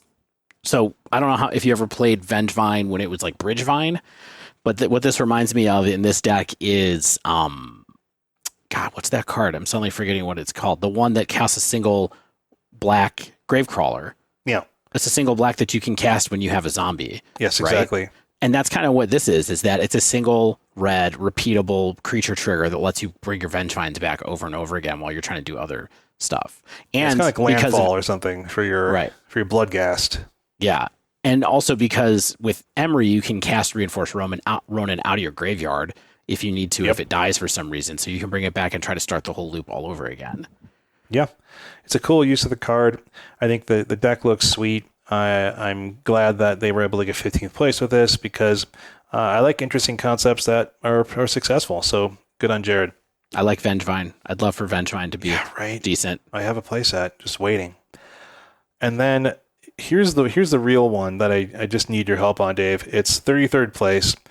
Lee Hung Nguyen on Karn Prison Control. Okay, so I literally have not looked at this deck before. Perfect. Now, and so let's get a real-time reaction. You're as good as me. Yeah, I'm ready. This deck. Let's see where this goes. Okay, Shane, tell people what are in this deck. Okay, it's the registration error looking deck, where the only actual cards in this deck are 4 Karn the Great Creator, 4 Spellskite, and a single Walking Ballista. And then there's like a pile of artifacts, a handful of which are tutorable with the 4 Urza Saga in the deck. So here's what's not tutorable. We've got 4 Chalice of the Void, 4 Mystic Forge, 3 Ensnaring Bridge, we've got 3 Maze Mine Tome, and then we've got a Ratchet Bomb, a Torpor Orb, and a Crucible of Worlds, all just there in the deck, okay? And then stuff that Saga can find are 4 Expedition Map, 2 Relic of Progenitus, a Shadow Spear, a Pithing Needle, a Welding Jar, a Sorceress Spyglass, if you want another needle effect, and then a Springleaf Drum to keep your mana at parity. I guess if you have one of your Spellskites or Walking Ballista to tap with your Springleaf Drum, I suppose. And then the sideboard is kind of, the Karn the Great Creator Wishboard package, where it has like a couple Defense Grid and an Ensnaring Bridge and a Trinisphere, Witchbane Orb, Liquid Metal Coating, Walking Ballista, Welding Jar, etc., etc. It's got some interesting pieces there. Like, it has like some Locky type pieces, like where it has a Possessed Portal, where like it's an 8 mana artifact, or if a player would draw a card, that player skips that draw instead. At the end of each turn, each player sacrifices a permanent unless he or she discards a card from his or her hand. So that can lock your opponent out of the game, while you can be drawing cards with things like your Mystic Forge, or casting cards with that, or other ways of getting value, tutoring up more stuff with your Karn the Great Creator while your opponent's kind of locked out. It also has like a Cursed Totem, which is a 2 mana artifact that players cannot play any creature abilities requiring an activation cost. So just like a few little interesting weird things to try to just, I think, lock your opponent. But I don't really know how this deck wins games. Like, I don't see any combo here. It's not anything weird. It's got to be Saga tokens. Yeah, just basically, right? Like, yeah, just huge artifacts. Winning over the long term with Saga tokens. And yeah, I think this is just basically like, I think for a long time people were kind of like, is there going to be a deck that has all these Urza lands in it together in one place, Urza Saga and Power Plant Mine Tower? And maybe this is just it, right? Like, this is pretty interesting. Yeah, it's interesting. Pretty interesting prison style deck here for sure. Yeah, it's cool. Like, I think these are all cool cards, and I think the main idea, I think, is to do some kind of like, takes us back to sort of the red prison concept, but it just has a lot fewer pieces to be prisoning out your opponent without just sort of naturally drawing them. But it has Saga, and then has Expedition Map to get to whichever one you want of the Urza lands. Yeah, you know what I mean? Point. It has Ghost Quarter that you can use with Crucible of Worlds to really dominate people's game there if you need to. Now, you can't search those pieces up, like you said, but you can search up Ghost Quarter with Expedition Map if you have Crucible of Worlds. You can also use Crucible of Worlds to replay Urza's Saga, which is kind of an interesting thing too. So there's just a lot of little synergies going on here. This seems like a deck that we won't see again sometime soon, I would say, just because I feel like this is probably really, really hard to play. Yeah. I kept like looking for things where it's like, are there ways to like put some of these artifacts into exile? And then like Karn can tutor them up by like sort of, cheating them, where it's like not just in your wish board. It's like you put it out of the game, but I couldn't find any sort of synergy in that fashion. So I think it's just, hey, I've got a bunch of artifacts. I'm going to draw Chalice sometimes when I need it. I'm going to gain a lot of advantage with Mystic Forge, all that kind of stuff. Yeah, I was going to say, Mystic Forge is a card that has seen play in like Vintage, I believe. Like, it's good enough to see play in older formats because the artifacts are so broken. So, look, there is a way to exile it, actually. Mystic Forge exiles cards. Oh. Well, I guess you wouldn't want that, though, because then why would you search it up with Karn? You could just cast it if you're going to cast it. So that doesn't work. You can tap it and pay a life to just like exile cards over time, and then sort of like get an extra version of a wishboard card. Like, maybe you tap it and you exile like an Ensnaring Bridge, and then you're like, well, hey, I can sort of double dip. I can go get it whenever I want later instead. Kind of stuff, yeah, that makes sense. If I don't want to cast this right now, move it out of the way, but I can still cast it later since there's so many artifacts. Hey, we solved it. Yeah, that's what it is. But I mean, the reason I was bringing it up though was because I think Mystic Forge is a card that is very powerful that people try to brew around, and so this is a good shot at like, what happens if we make a shell that's just really about maximizing Mystic Forge and Karn in Modern? Maybe this is just what it is. All right. Well, those are a couple Cool Decks Inc. And I guess because we talked about some paper tournaments, we also want to talk about the upcoming Nerd Rage Gaming NRG event, right? Yeah, I just wanted to say, watching paper coverage on DreamHack was great. It's nice to be able to do it. And it just reminded me, and plus we've been talking with the lovely people at Nerd Rage Gaming a little bit lately. We have a really good organizer that's putting some effort into building a tournament series for the Midwest, at least here in Chicago, and a little bit farther out than that as well in Nerd Rage Gaming. So I just wanted to say, I think that we just wanted to promote them and tell people, hey, if you're around this area, you should consider reaching out. It's a good series of paper tournaments. They seem to be they're trying to do a good job, run a really good tournament series in a space where I think there's a lot of people who just kind of aren't running tournaments as much as they used to anymore. And Nerd Rage is there. They do coverage. A lot of great players go to these events. A lot of people that we see around the Chicago area and the Midwest and even farther. We know that there are people in our Discord that fly out to where these events are to go to them. I think it's really worth going to. And it's very late for us to mention this since this episode will probably come out on Thursday, but there is a modern trial in Lansing, Michigan on Saturday. It's a 10K. If you would like to go, I think you should definitely go. I've been to Nerd Rage events before and they're really well run. I think they're really good. Right on. So check them out. Twitch.tv/NRG series. We've been talking with them a little bit. You might see our name on their coverage as well, but we think they're worth supporting. So just check them out and look for us to do a postmortem on the event next week too. Right on. So Dave, let's head on out of this breakdown segment and then we'll come back and focus on Rakdos Midrange in Pioneer. So stay with us.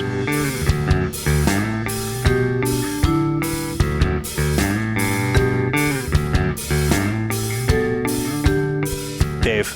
Yeah. So I was again shaving this morning, my Monday morning before work shave. So are you up to 2 or 3 times a day you're shaving just to be able to use these wonderful products from Barrister Man or what? I mean, my face would hurt if I didn't use the quality products at Barrister Man. But no, I mean, it's like 3 times a week, which is a lot for me. Can I tell you something? Please. When I could shave twice a day. Yeah. It's crazy. Your face makes a lot of hair. Yeah, I mean, it was way more noticeable when it was brown.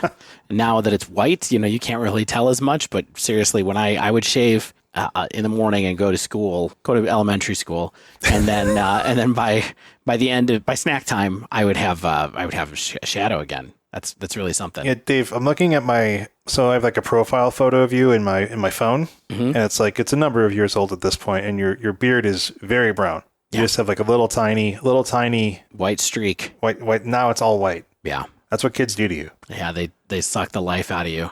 Anyway, like little vampires. But one thing that's bringing me life these days, that's Barrister Man. That's what a smooth transition. But no, one thing I've been thinking a lot about Barrister Man because when I go shave now, I have to pick. I have like 4 different shave soaps. I have a couple different aftershave balms. I've got like an aftershave sort of tonic type thing, and I get to pick. And I'm forced to pick. I guess I could just mix them as the soaps, but I don't think that no Will would appreciate you mixing. That's alchemy, my friend. Yeah, like the format, you don't want to go there.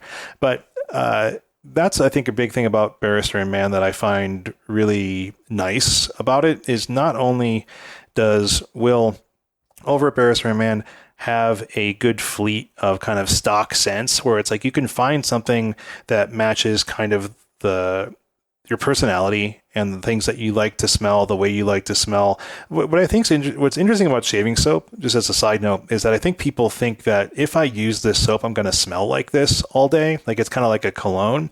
And really it's not, because it's sort of, to me, almost like lighting a candle as you're doing the shave, where it's like you get the smell, you get the experience, and you get to enjoy it while you're using it. And then it kind of quickly fades off because it's more about the aftershave balm or the fragrance, which Barrister Man also sells. That kind of gives you sort of your all day type smell. And so you can kind of use whatever soap that floats your boat, and you're not going to like smell like whatever that smell is very long, which I think is cool. But that is a great thing about Barrister Man, is that the variety of scents and the variety of fragrance families and the type of fragrances. And Will goes very deep on these. He's going to be like, here's a fougere. Here is an aquatic. Here is kind of a classic, scent, like almost like like an Old Spice or something like that. And you can really find something that fits your personality and fits kind of your mentality that you might want to have for the day, your scent of the day. And so one of the things that, and then also one of the things that Will keeps doing is these seasonal scents. And we see them promoted on Instagram and things like that, or he sends them to us where you're going to get something special, where it's like, it's only going to be out for a few months and then it's going to rotate back out. And so you can snag those if it sounds cool to you. And then if you miss out, you're going to have to get it next time. And so I think that is the kind of thing where if you're into, it's not limited edition, but it's kind of limited time, that you can just find something fresh and new. And that's a really cool thing to me, where it's not just something that you're going to be able to get all year. You don't just go to the department store and nab. It's like it's a custom experience. Yeah. And Will, the best thing about Will, as we've gotten to know him, I think, is Will is a nerd. Okay. He, like us, he's into the stuff he's into. He loves to put magic vibes out into the products that he sells with these beautiful Barrister Man products. But there's also other stuff on the website. If you don't want shaving gear, that's totally fine. As we talked about before, hand and body soap is great. There's a pump soap that we just use in our bathroom here now that my kids use every day that smells like really pump soap. Wonderful. Yeah, he has sent those out in my care kits a couple of times. There is a towel on here. Oh, yeah, the towel. There's a shaving towel on here that you can buy. This is a nerd towel. This is a nerd towel that is wonderful. I think if you love Hitchhiker's Guide to the Galaxy, yeah, it just has the number 42 on it, and it says space is big, really big. And if you know about Hitchhiker's Guide... Is that the first line of Hitchhiker's Guide? I don't remember that for sure. But having a towel is very important, and the number 42 is very important. And that's fun, It's a good time. So definitely go check out Barrister and Man if you're in the mood for fragrance, shaving, soap, or towel products. There's only one towel, but it's a great towel. Check out Barrister and Man, Barrister and Man with 2Ns.com. Use code TheDiveDown15 to get 15% off your first order.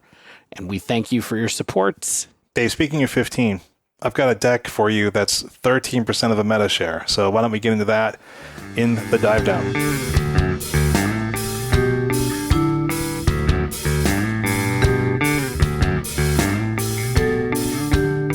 Shane, you know what time it is? It's tool time. It's time to get mid. Oh, okay. We're just going to get real mid. Oh, okay. Mid. How do you get mid? You're a real Al Borland, though, to me, Dave. Oh, am I? I'm Al?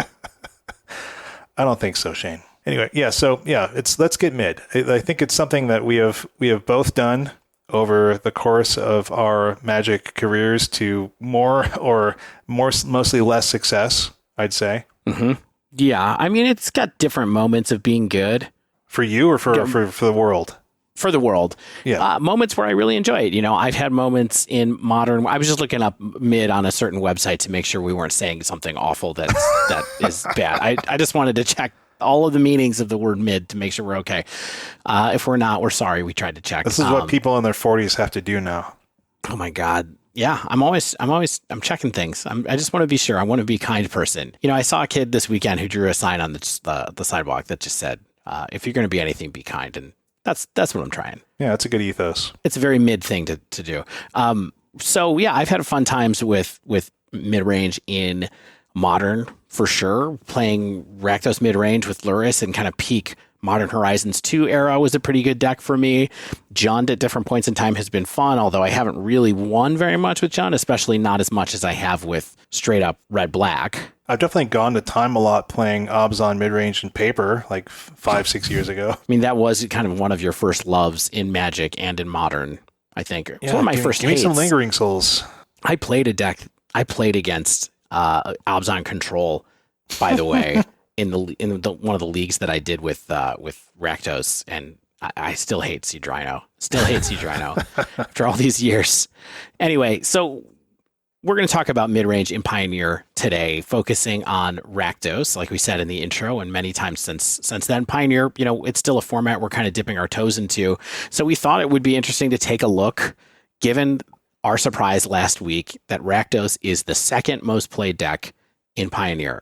Second most played deck in Pioneer. It's 13% of the meta, according to Magic Goldfish. And also, MTG Goldfish. Also, Stan was off this week, and we knew that we could get away with just two old dudes talking about old ways to play Magic. Yes, I want Thoughtseize. While Stan was like, why can't I talk about expressive iteration?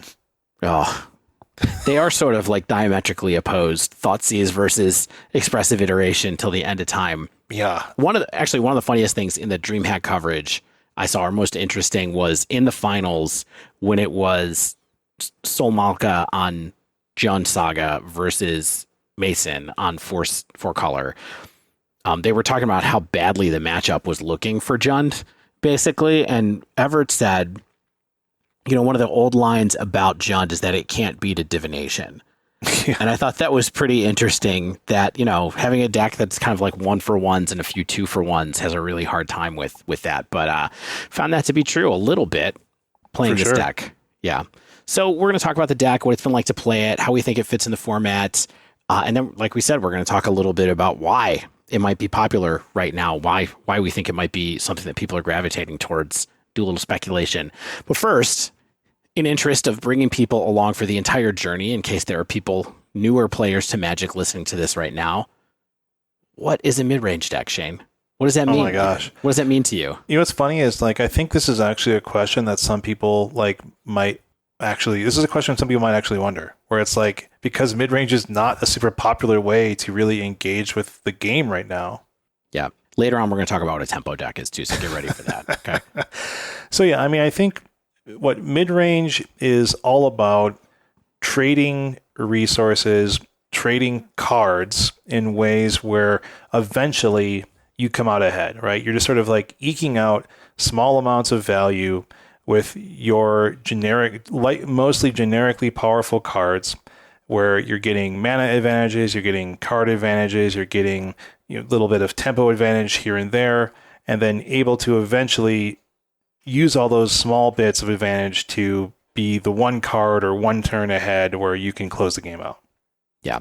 So to be really clear, because doesn't it sound like a lot of Magic is about resource trading, right? And a lot of decks have the tools to do resource trading.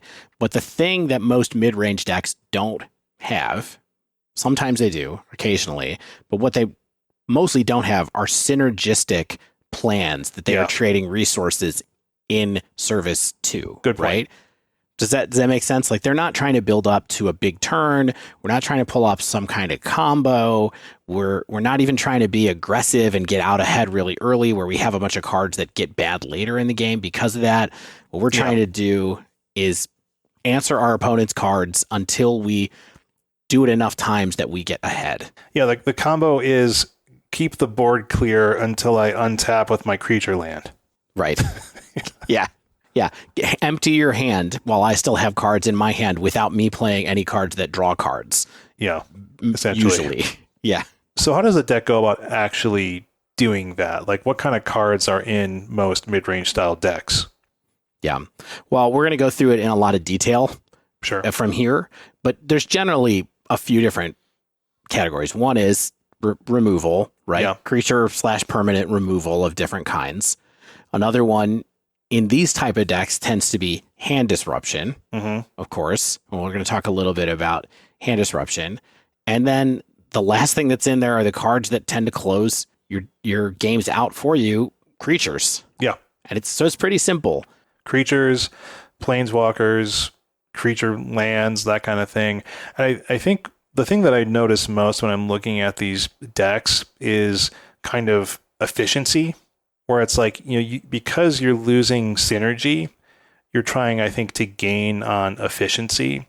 So you're killing 2 mana creatures with a 1 mana removal spell. You're taking out a 4 mana planeswalker with a 2 mana removal spell, and so on. Trying to double spell and gain tempo or mana advantage back, things like that. And then, like you said, when trying to then cement that advantage and roll that advantage into the end game and close the door. Yeah.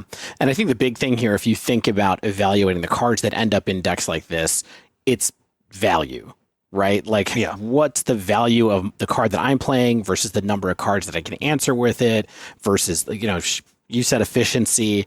I think about that like value, like my cost to power ratio is wanted to be as high as possible, but I want them to be generically good.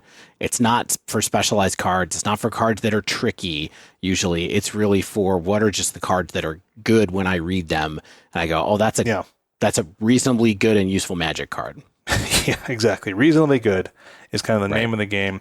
I think we'll talk a lot about reasonably good cards as we go through this deck dive. Yep. So let's hop in and talk about, I think the first place that we should really start with this is something that is the most distinctive kind of element to decks like this, and that would be the fact that they have hand disruption with them. So in the red-black decks, generally they just have 4 Thoughtseize in them. However, the list I was playing happened to have 1 main Duress, which, we can talk about whether that's good. In Pioneer, they tend to have additional Duress in the sideboard or all their Duress in the sideboard, and then also, like 3 go blanks. So you're really looking at, out of the 75, you're looking at 9 or 10 cards that are devoted to disrupting hands, and that's not even to mention Kroxa, who we'll talk about later in the creature area as well. Exactly. So why is this so key to the black-based mid-range strategy? Well, I think the weirdest thing about this, and these decks in Pioneer in particular, is that they don't have any 1-drops. They don't have anything that they do on turn 1 that's proactive. Okay, so they have removal, they have Fatal Push, they have Blood Chief's Thirst, they have other options like Strangle. Yeah. We'll talk about those in a little bit. But the only proactive cards that they have to do on the first turn are hand disruption effects, whether it, generally Thoughtseize and definitely Thoughtseize, occasionally Duress, depending on if you're post sideboard or not. And I think what they are is they're really important to be able to get a look at your opponent's hand, see what their plan is, and also be able to try to disrupt them for cheap, basically. Now, you go down a card and they go down a card and you lost a turn and they didn't. Yeah. So, these cards are only good at certain points in time, really, but they can be really, really powerful. And as I was kind of reminded playing this deck in Pioneer specifically right now. Yeah. You can do a lot of interesting tempo gains with a card like Thoughtseize, where you know your hand, and then you know your opponent's hand. And so you can say, well, what do I have at what mana that allows me to potentially double remove something that's more expensive, where I'm going to take this, maybe I'll take this 1-drop threat so that they have nothing to do on turn 1. Then turn 2, I can cast something and or leave up another piece of interaction, or Thoughtseize the 3-drop so that they have to cast the 2-drop and then kill that with my Fatal Push. And so it gives you a lot of benefit where you generally understand the first few turns your opponent is likely to make, and then able to craft the game plan by removing what you think is best for you to then gain advantage back, or like your spells match up the best way they can against the hand that they have at that point in time. Yeah. And that's what you want to be doing. So you want draws where you have a Thoughtseize, I think. Now, as we've talked about, when there's only a 4 of in a 60 card deck, you're not guaranteed to have one of these in your opener. Yeah. So there are a lot of turns with this. There are a lot of opening turns with this deck where you just are like land go, and that's fine, I guess. In Pioneer, it would be pretty backbreaking in Modern, and is pretty backbreaking in Modern, and that's why the Modern version of this deck has 1-drops like Ragavan and things like that in it for you to have access to. But in Pioneer, it's a little slower, so our curve starts essentially at 2 in a lot of ways here. I think there's a lot of reasons for that too, where it's like you don't always want to be tapping out for, like, let's just say randomly like a Soulscar Mage or something like that, where you're like, I'm going to put something down that allows me to get some pressure going, right? Right. But then your opponent untaps and they play like a 1-drop that you want to be able to kill or something like that, or like a 2-drop.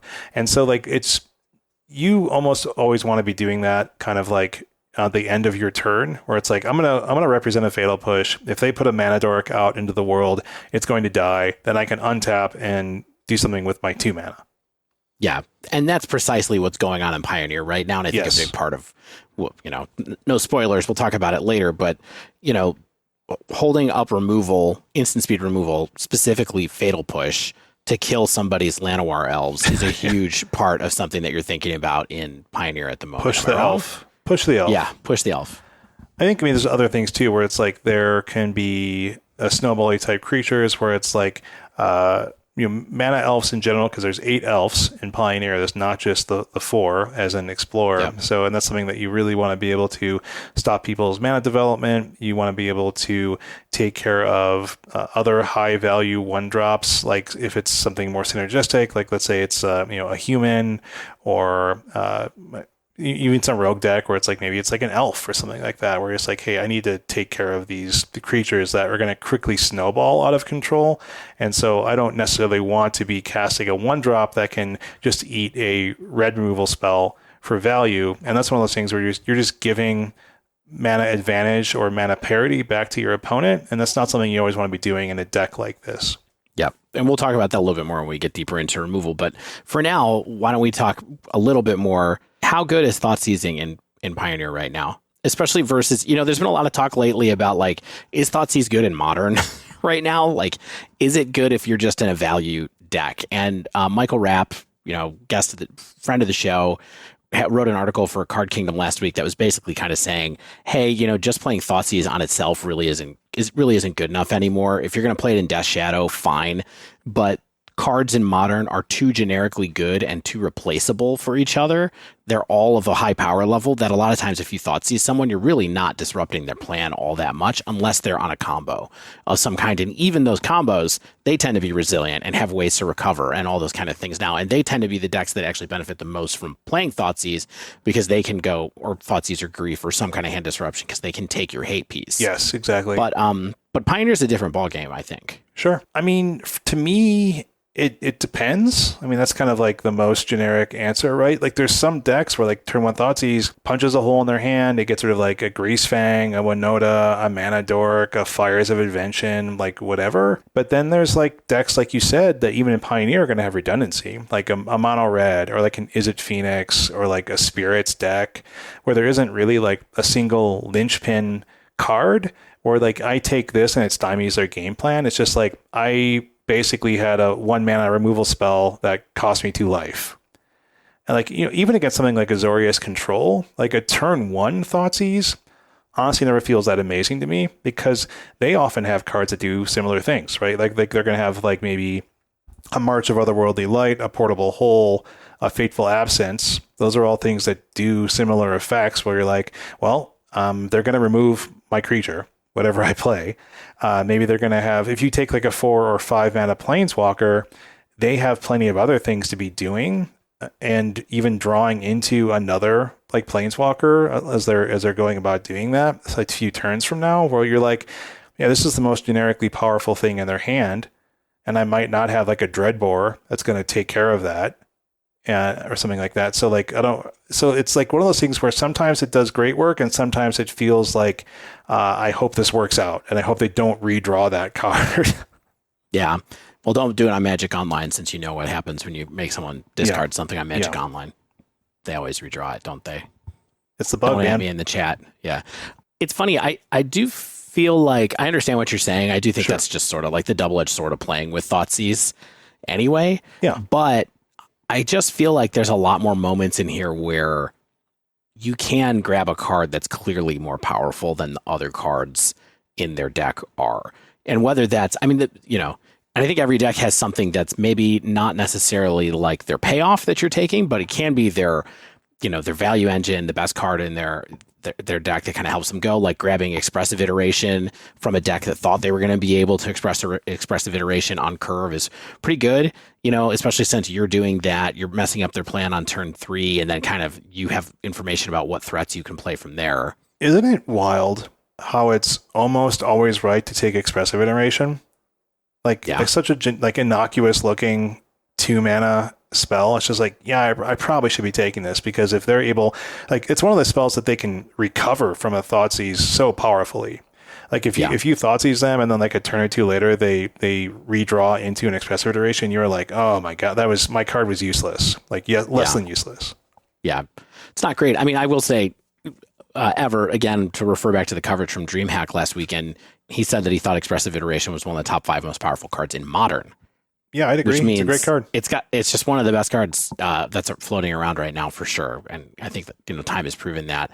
But I do think there's always a way to punch there's more ways to punch holes in their plans in Pioneer than there is in Modern. And then looking at the rest of the discard suite, I think is pretty interesting.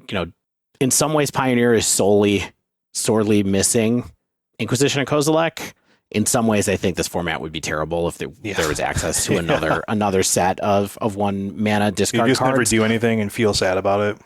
Yeah, so having Duress around, Duress is certainly a fine card. I think that as a sideboard option to be able to turn up the amount of discards that you have against, I bring these in against control quite often to be able to just have, take their spells away from them or force them to play a counter spell when they don't want to and things like that. So I think that it's really good to have an option for that. It's definitely specialized. It's nice that it can get rid of Planeswalkers, which, can be a weird thing sometimes. How about Mind Rot, Dave? How about Mind Rot? Mind Rot. I mean, go blank. Mind Rot was a card that I wanted to talk about a little, just because so surprised that this is such a staple of the sideboard, enough that it's worth putting 3 in your deck. Now, it gets rid of the graveyard. Yeah, that's great. That's the gravy. One shot gravy thing. But as someone who spent a lot of time playing limited for years, I do think that the Mind Rot kind of play in limited was kind of underrated. Yeah. And I think it can be kind of 2 for 1. It costs 3 mana, sure. This one definitely has that kind of additional thing where it disrupts your opponent's plan, but it can be really, really good to just get someone down. You're trading resources, and they think they're in the clear, and then you're just like, discard the last 2 cards that you have with one of my cards. It can be, I really like it against companion decks, because it's one of those things where frequently they're drawing their companion into their hand kind of late game. They might have 2 cards left in their hand. You cast your go blank, and they're just like, well, poop-a-doop, I got to discard this companion that I spent resources to put into. And then if it's something like, a Grease Fang or any kind of deck that has some kind of graveyard recursion, which happens more than you think. Like Azorius Control has flashbacky type spells like Memory Deluge and other things. There's a lot of cards that it's a graveyard. It's been powerful in Magic for oodles of years, and so being able to have a 2 for 1 against Midrange, against Control, against other kind of decks like Phoenix or something like that are trying to get graveyard value, there's a lot of utility there, which I think is why it's typically like a 3 or 4 of, because it's a high value. Yeah. All right. So that's it for that. Yeah. We spent a lot of time. We spent more time than I anticipated talking about like 3 hand disruption spells. How good Thoughtseize is. There's only 2 of us to prove it is my favorite how spell. good Thoughtseize is. It is my favorite. Is it? It's my favorite 1 mana spell for sure. Can't be. Yeah, it's really? the best. It's the most. It's the most decision intent. It's like the most innocuous looking thing that can like make or break so many games. Yeah. All right. Next up, removal. The rest of the spell suite, good stuff. Yeah, is essentially removal in these decks, right? There's a couple of exceptions to that. We'll get into those in a minute, but the typical suite that people seem to be playing, the deck list I played was doing, and I forget the name of the pilot. I'm so sorry who that was. It was someone I picked up from a prelim. I'm looking at a Pioneer Challenge list that from McWinsauce. Yeah, McWinsauce is Magic Online player. And same thing in this list. It's 4 Fatal Push, 1 Blood Chief's Thirst, and 3 Dreadbore main. And then the sideboard, I've seen Rave Enfeeblement, Feed the Swarm, Legion's End, Noxious Grasp, Colligan's Command. McWinsauce happens to have 3 Noxious Grasp and no Rave Enfeeblement, which means not too worried about Winota, I guess. But, there's also Strangle that people occasionally play. McWinsauce from this weekend happens to have 1 Strangle in his list. And then we got Bone Crusher Giant, of course, that we can talk about later. But Bone Crusher Giant does your impression of a shock as well. It's a lot of removal. Yeah. It's like 16 cards of removal. It's beautiful. It's a beautiful thing. Yeah. I mean, and this is really key for a deck like this, because it's not trying to beat the opponent down with a swarm of small creatures. It's saying, I'm going to stop those style of decks and be able to interact with what my opponent's doing and keep getting like these chip shots in with my creatures that are pretty well statted. And so you need to be able to keep the board clear to get those hits in with your smaller suite of somewhat larger creatures. Yeah. Yeah. And then, of course, because it's Pioneer and because the spells are not as efficient, we can tap into the weird color hate cycles that exist for our sideboards to be able to patch up against matchups where we really need it. And that's what Noxious Grasp is. That's what Chandra's Defeat. There's one of Chandra's Defeat in this McWinsauce list. Brave Enfeeblement, Color Hate. Yeah. Yep. Yeah, that's the kind of stuff like where I almost like it. I like it and don't like it because, I always say that I don't love the draw your sideboard cards or lose type thing. I don't think those are quite that, where it's like I didn't draw my Noxious Grasp and therefore I'm going to lose against this mono green deck, because you do have plenty of other options. It's just like you gain efficiency, which is one thing I do like about decks like this, where it's like I have an initial game plan, and then I can further tailor my game plan against the decks I'm playing, where I'm gaining more mana efficiency, I'm gaining an instant speed instead of a sorcery speed, I'm gaining some life or some other incidental value, things like that. Yeah, I think that's one of the cool things about Pioneer, and we've said this a few times. It's just there are some color hate cards that make their way into Modern, like of course there are Mystical Dispute and other things like that. The ones that are really, really good do anyway. But having this as a tool set within the whole format, where it's a trade-off. It's like, okay, our interaction overall is less good than Modern now. Hopefully it stays that way for a while.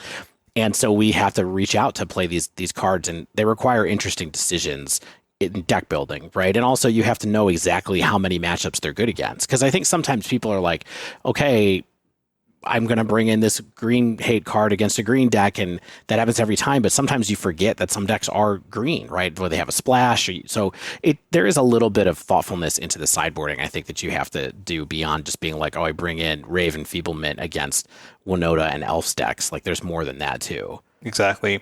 And one of the reasons that I think Rakdos can be so popular and be doing as well as it is because, as we keep saying, is like Pioneer is very board based, right? Like there's a lot of decks that want to play to the board, and so having a bunch of removal is good for you because then you are able to stop what your opponent's doing and take over the end game as they play like a 1 mana 1/3 flyer or something like that, and you're outstanding them on the board.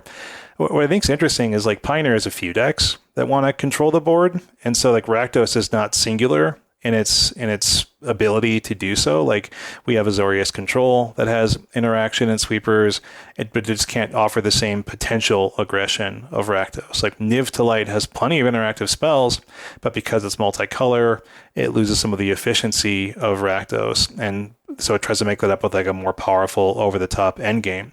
And so what Rakdos is able to do is be our biggest removal pile style deck that still can play fairly aggressively to the board, which is just a hallmark, I think, of true mid-range style decks. Yeah, absolutely. So you touched on this a minute ago, but Rakdos is always also super popular in Explorer, right? But there's a huge difference between the Pioneer lists and the Explorer list, and it's really weird. It's so small and so big. You brought it up when we talked about Ob Nixilis a while ago when we were first messing around with Explorer. But the difference between having access to Dreadbore at sorcery speed versus Bedevil, which does slightly more and is an instant but costs 3, is really weird to me. That it's sort of like deck defining in some ways. I think so too. Like, I mean, 2 versus 3 mana is just a huge sweet spot for efficiency, where it's like you just do more when you have a 2 mana kill spell, and like you can kill something a turn earlier, so they're able to generate less advantage with like their Teferi or something like that, or you can remove something late game and then attack with a creature land because you have to have 1 more mana to do the same thing. Yeah, you know what I think a huge one is here? I think that we touched about this earlier, talking about the proactive 1 mana spells that there are, is that it's a lot harder in this deck. Not a lot harder. I mean, it's just later that it happens, where with Dreadbore, you can cast it and then play your Blood Tithe Harvester, or play your Kroxa, play one of your 2-drops instead, where when you're generally looking to do that later, you get to turn 5 and you do Dreadbore and Graveyard Trespasser, and like that's fine. But then when you get out to wanting to do that with Bedevil, you're out to like turn 6 it's huge. with most of your good threats, right? And so it gets way, way, way later in the game where you can do removal spell, drop a good creature. And that's with hitting all your land 4, drops too, which like doesn't always happen. So it's like, it's Right. just insulation against that. It's insulation against a wider variety of things. Like if, one thing that Explorer does, we're not going to focus on Explorer that much, but it's like play more Bloodchief's Thirst, and like tapping 4 mana to kill a Planeswalker instead of 2 mana is just brutal. But like then you need that interaction to take care of early threats. So like just the flexibility of Dreadbore at 2 mana, it really goes to show what that brings to you and brings to the deck and the format, I think. Yeah. So weird that Bedevil continues to be unplayable. It's so close so far. Yeah. And then the last thing I think is, we mentioned that Strangle is in this McWinsauce list, but I didn't see it in any of the lists that I looked at before this. Seems to come in and come out. It's kind of popular in Explorer.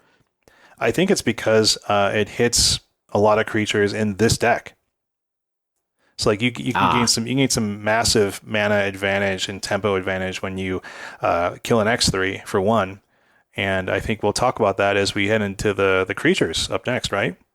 Yeah. So what you're saying, though, is you think that Strangle can be good in Rakdos Midrange when you're expecting a lot of Rakdos Midrange. Exactly. Yeah, which is interesting, given that it's 13% of the meta, that you would want to use that to kind of start metagaming against itself is totally possible. And like we said, McWinsauce won the challenge this weekend with Rakdos. So maybe there's something to it. I will say Strangle has been pretty popular in Izzet lists, of course, people that don't have access to Fatal Push, basically, but not as much space for it here in Rakdos Midrange right now. But keep an eye on it. Shane, do you want to talk about our creature suite? Oh, yeah, I do, because I have a lot of thoughts on these, and I want to see what yours are. Well, and also, I think the thing that's really interesting about this to react to is it seems to be the same 16 creatures in basically every list that I've seen is the same thing. So Shane, what are these decks running? All right, we've got 4 Blood Tithe Harvester, correct? Trespasser. No, that's Graveyard Trespasser. Blood Tithe Harvester. Yeah, Harvester. Right. Okay, yep. The red and the black 3/2 vampire comes in, makes a blood token. You can sacrifice it at sorcery speed to make a creature get -X, where X is 2 times the number of blood tokens you have. Did that by memory. How was that? Nailed it. Okay, perfect. It was out of order, but you nailed it. Okay. Yeah. Then we have 4 Bone Crusher Giant. This has been a card that you likely know. It's a classic, perfect for this strategy. I think we'll talk more about that later. We have 4 Graveyard Trespasser. That is our black werewolf that comes in as a 3/3. When it ETBs, you get to eat a spell out of a graveyard. If it's a creature spell, you gain your opponent for 1. When it attacks, you can do the same thing. And then it has day and night bound. So like if no one casts a spell, it flips into a 4/4. Then if 2 spells are cast, then it flips back into a 3/3.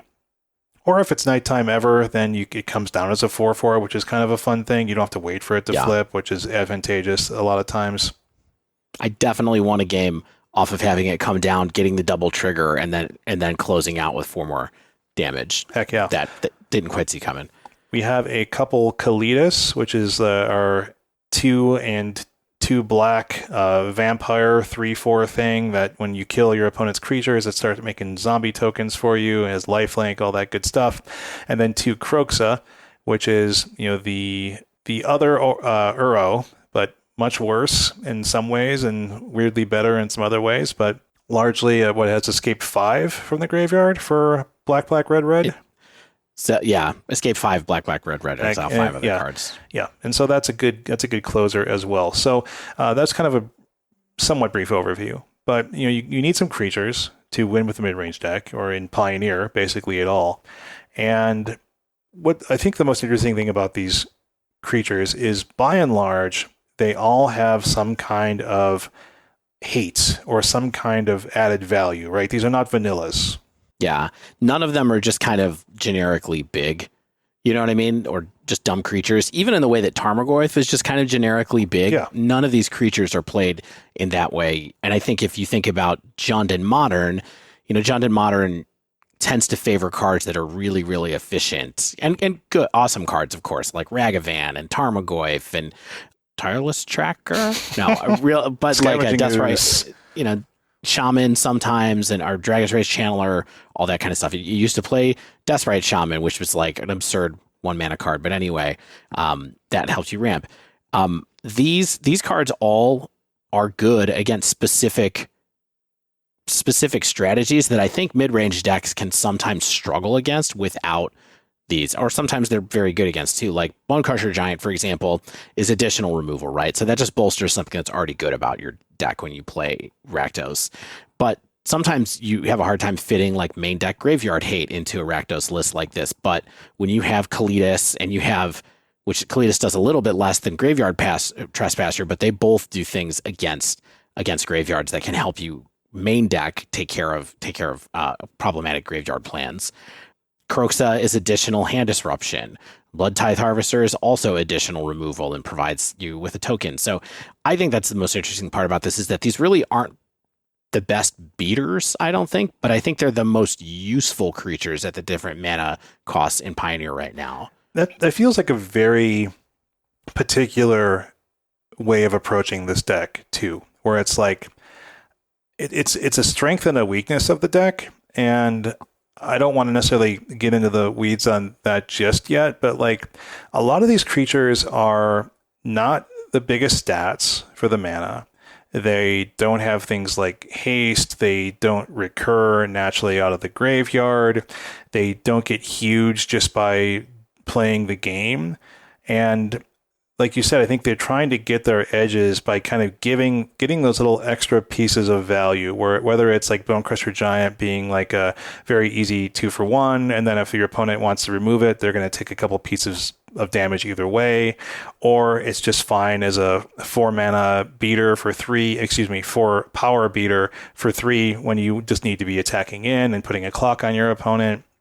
Like Graveyard Trespasser is, of course, like just valuable against graveyard strategies like Phoenix or maybe like Grease Fang. But then like the clock kind of stinks. Like it's a 3/3. It doesn't have a big body, doesn't attack super well. Like Night Mode is a lot better with it. And then you get the couple triggers off of it, but it's like not really reliable to get it to that state. So it's like Graveyard Trespasser for me is a really weird card. Like, I think the floor is pretty bad. Like, it's like a 3/3 for 3 that, like, maybe drains the opponent 1 or something like that. But, like, I find it pretty meh. Well, 3/3 for 3 is, like, a pretty good rate still, even, I think. In just black. In black, it's pretty good. I mean, I remember back in the day where, like, a 3/3 for 3 was like, whoa. I mean, remember the original rate for a 3/3 was 4 mana. Like the prototypical generic Magic card was 3 colorless and a red for a 3/3. Yeah. What's that? Like, is that a Gray Ogre? Hill Giant is Hill Giant. That's Hill Giant. Yeah. But Graveyard Trespasser, I think the exile clause is so handy for me, and the fact that it does it when it comes into play is huge. I also think a little bit of what you're discounting here is that it has ward. And the ward cost is discard a card. That's important. You're right. Because when I face down another one, I'm always like, this sucks. Like I'm 2-for-1ing myself. Yeah. And that, it's another way for this deck to get a 2-for-1. Now, they have a lot of choice in what that 2-for-1 is and how it works and how they pay for it. But still, there are some situations where it's like, I just can't afford to do this right now. I have to wait, I have to wait another turn, or I really need to cast the other spell. So I'm going to take another 3 damage from this thing. It's going to exile more cards from my graveyard. I think Trespassers are a really decent card right now. I mean, I don't think it's like amazing in the way that Tarmogoyf is amazing or something, but it's a really good card that provides a lot of value for this deck at 3 mana. Yeah, you're right. The ward is clutch. Like that's the biggest thing about it, I think. I can't believe that card is $1.70, by the way. Yeah, I mean, it's so popular. It's $1.70. Buy a play set, everybody. Put them under your pillow and sleep next to Graveyard Trespasser at night. The comic art's really cool, too. Like, I like the illustrative art a lot.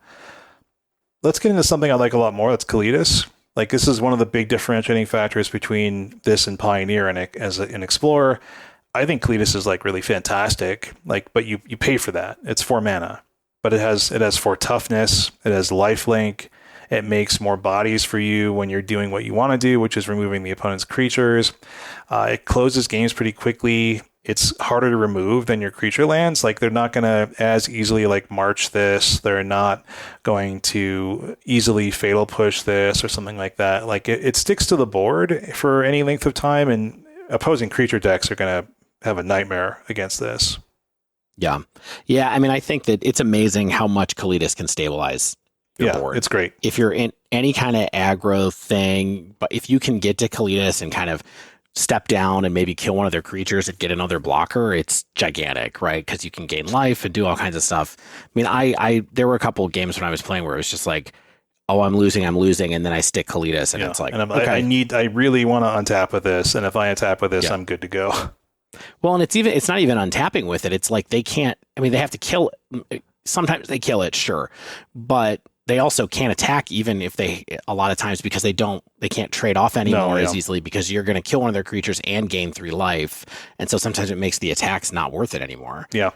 Kalitas is amazing. And it is a real shame that it's not in Explorer to help this deck be good on Arena, because certainly the 4-drop options on Arena are nowhere near as powerful as Kalitas is. I mean, I know that it is popular in Explorer. It seems like it's doing well in Explorer, but I've played a boatload of games with Rakdos Mid and Explorer, and all I keep doing is missing a lot of these a few of these key cards that we've talked about already. Here's a question I have for you though, Dave, and are these creatures actually good? And I have thoughts on these creatures. Well, I think that we kind of just showed that Trespasser's pretty good, Kalitas is good, Bonecrusher Giant is good. Enough. What about the 2-drops? Bloodtithe Harvester is like, it's so rarely good.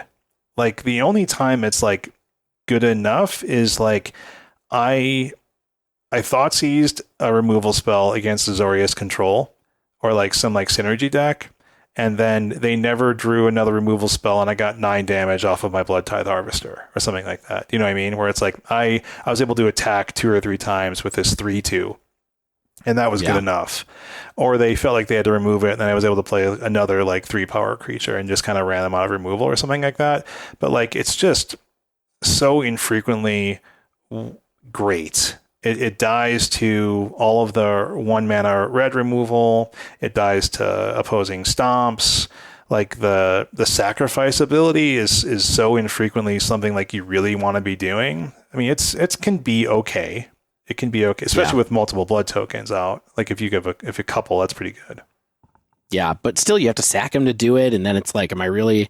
And it takes a turn because you have to tap him and sack him to do it, and it's like, I don't know. Like, I was pretty into this card for a while, and then now it just feels like it never does anything other than just kind of occasionally attack as a 3/2, and that maybe that's what we need on the curve. Like, there's broad agreement about this card, about the creature suite, like we said. I mean, there's very little variation in these deck lists, really, just kind of on the edges. Yeah. But yeah, Bloodtithe Harvester, I don't know. Just kind of a bummer of a card. I really want to be playing with like maybe Bloodthirsty Adversary, like the 2/2 with haste. Like, if you have access to 3 mana, you can like cast spells out of your graveyard with like the ETB, and it has haste. Like, that seems like it's better late game upside. Like, Bloodtithe is a terrible top deck late frequently, where it's just like, here's my 2 mana 3/2. Like, I hope I do something with it. I mean, of course you get... The Adversary does the, like, Goblin Dark Dwellers impression, exactly. Right? Yeah. I mean, you get the They call it Goblin token. Dark Dwellers effect. You get the blood token, which is cool. That really helps with, like, your revolt triggers or things like that. Like, it helps you ditch a land for maybe another spell. Like, I think blood tokens are actually pretty valuable in this deck, but it just doesn't... This is not a high excitement 2-drop. This is not a Tarmogoyf. Yeah, I will say I did pretty well in the leagues, and I think part of it is because I never drew this card. It's like I drew the other cards when I needed it, but never really had Blood Tithe Harvester around doing work. I drew all my Graveyard Trespassers, never drew Blood Tithe Harvester. Win. That's what makes a Rakdos deck win. What other kind of things did you realize playing with this deck? Like how you feel about certain creatures? Well, I mean, Kroxa is tough to... I love Kroxa. Okay, I've played a bunch of games with it. I play it in Grixis Death Shadow in Modern. I've played it in Explorer. I've played it here too. I mean, I do really, really like Kroxa, but I'm so glad that we're only running 2, of course, because you can't do much more than it with it. And sometimes it really is just kind of a bit of a bummer of a card to be like, oh, here it is, top deck, not great. Okay, now I die because I can never escape it. There's so much incidental graveyard hate flying around in Pioneer right now, too, especially with so many other Rakdos Mid lists out there, that quite often this feels like 2 discard 1, make them fire off their whatever graveyard hate they have and kind of go on your way. Yeah. So I mean, it's a super powerful card. Like, Burrow is a powerful card.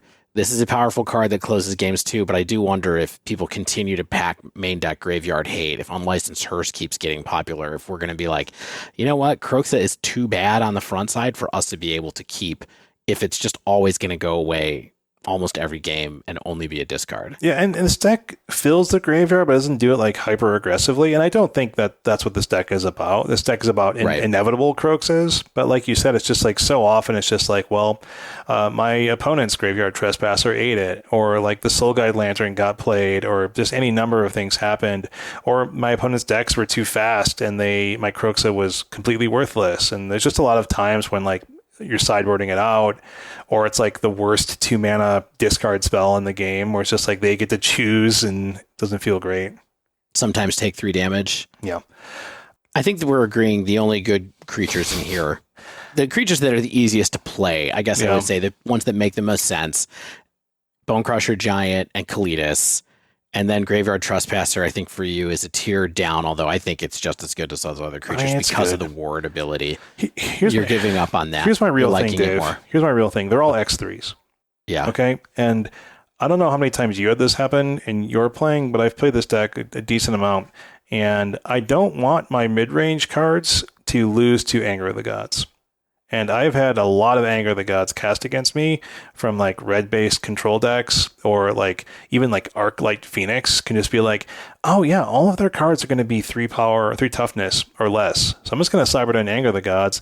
I'm going to get my 2 or 3 for 1, and then they're going to have a really hard time closing the game out against me. Yeah. And I hate that. I mean, the worst is when they cast it as their 3rd spell.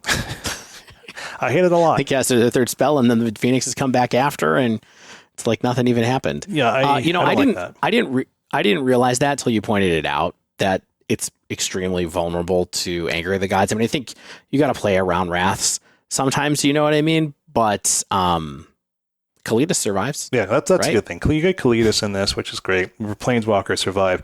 Speaking of Planeswalkers, let's get into these value engines that we have here. Yeah. So there's 3 cards that I would basically call value engine / extra win con / generic good cards, and that's 2 Planeswalkers, Chandra, Torch of Defiance, Sorin the Mirthless. So it's usually 2 of Chandra and 1 Sorin the Mirthless, and then 4 Fable of the Mirror Breaker, everybody's favorite card in Pioneer and Explorer. Anywhere you can play it, play Fable, put it in your mono red burn decks too. Why not? While you're at it. What do you think about Fable, Dave? What do you like? What do you think about Fable in this deck? I think it is fine. Right? It's Seasoned Pyromancer in this deck. I mean, it does give you 2 creatures, and it helps improve your draws, and so I think it's a great card to have access to. It's nice to have something that can rocket through your deck. It's not as synergistic or powerful as it is in some other decks where you're really digging for... I mean, you're digging for specific answers pretty frequently in this deck. Like, if you want a removal spell, you really want a removal spell to keep going. But I think it's just very good. But that's how I feel about Fable in general, is that I think Fable is just very good. It's a very, very good card. Yeah, like this card, and it should be played a lot. This card's good with Kroxa, which is nice. It's like a faster way to power out your Kroxa. I mean, getting rid of cards you don't love for cards that have more value in the matchup, always good. But like my primary issue with the card is like it's frequently like the floor is pretty good, but like the ceiling is never outstanding. I think it's just always something that like it annoys your opponent in a certain way, which makes sense to have in this deck. But like I think like it's one of those things where you can look at it and be like, well, here's a 4 of value card in my deck. I think people should be taking this card out a lot more than they should. Like I think they could be sideboarding it out. It's one of those things where like because it's like a high floor, somewhat low ceiling card, like if you have higher ceilings to bring in, like it's one of those things where you can start thinking about, is this 2/2 on turn 3 really that valuable? Like am I going to need to be discarding cards for better ones, things like that? I mean, I think when I think about sideboarding this deck, there's 3 cards that are on my list off the top that I think about taking out first, right? It's Kroxa, it's Fable, and it's Thoughtseize are where I start with the cards that could be taken out. Like those are what I'm going to think about first in certain matchups. Are these cards good? Is this card good? Is this card good? From there, it gets more complicated because the rest of the cards are just generically good in this deck.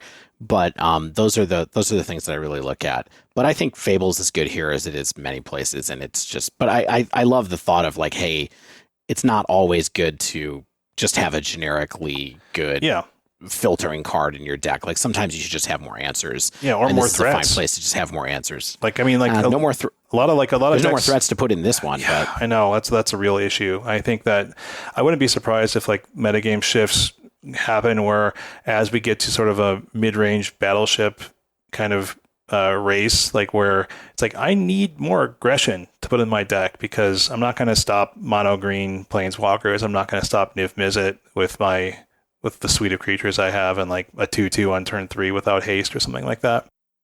Yeah. All right. Let's keep this going because we're actually running out of time because you know that we can talk here on the dive down. How do we do it? I don't know how we did it, but we're doing it. We can talk a lot about these cards though. Well, these cards are very good. So Chandra, Tortured Defiance is the Jace, the Mind Sculptor of Pioneer. I don't think I'm the first person to say it, but the card is so good. It's outrageous. The card's amazing. It's good. Any deck you can play Chandra, you should play Chandra. Yeah, I mean, the fact that it's only a 2 of, for me, is like, I mean, we'll get to Sorin the Mirthless in a second, but like, man, Chandra is such a good card. Like, in terms of both her pluses are frequently good, where it's like you're either getting card advantage or you're doing incidental damage, which is a great choice to have because it's one of those things where it's just a card that's good in every scenario or essentially every scenario. Like if you're getting swarmed, she's not exactly what you want to bring down, but on an empty board or nearly empty board, she's like generating mana, generating card advantage, getting like shocks to your opponent's dome. She controls the board with her minus. Like her ultimate is good as any ultimate in the game, and yeah, Chandra is the best. Like it's one of the cards you frequently want to see. She can do 4 damage to a lot of creatures that are tough to kill, maybe with like a Fatal Push or like a Strangle or something like that. Yeah. The main thing I would say about Chandra is that definitely another card that's on the list to consider sideboarding out are these Planeswalkers, depending on your matchup, because they can be bad against aggressive decks, things like that where you just need more removal, where they're too slow. Like just keep that in mind. But they're super powerful, and they're definitely one of the ways that this deck can turn all of that resource trading into a win by trade a bunch of resources, and then the last card you play out of your hand is a Chandra. They don't have any answers for it, and then you're drawing cards, you're doing damage, you're killing a creature sometimes and still doing all those things. So that's pretty amazing. I do think that the one to add red is a little underrated out of Chandra because, being able to drop it, on turn 5 and then maybe add red for a 3-drop is a pretty powerful play if you can pull that off. Oh yeah, totally. There's not a lot of targets for the red like they are in some decks, but I think it's still something you should remember is that you don't always just have to run to the +1 draw or do 2 damage, although that's what you use Chandra for, I don't know, 80% of the time, 70% of the time probably. And then 25% of it's kill a creature, and then 5% is red. I mean, one of the things that I do love is having a treasure token from like a previous Fable shaman or whatever, and then like dropping a Chandra, making 2 mana, having access to a 3rd mana, getting like a legitimate creature on the board just is such a huge swing of a game. I love that. Yeah, and +1ing Chandra to drop the front half of Bone Crusher Giant to stomp. Yeah, that's always great. Pretty good too. Yeah. So Sorin, the Mirthless.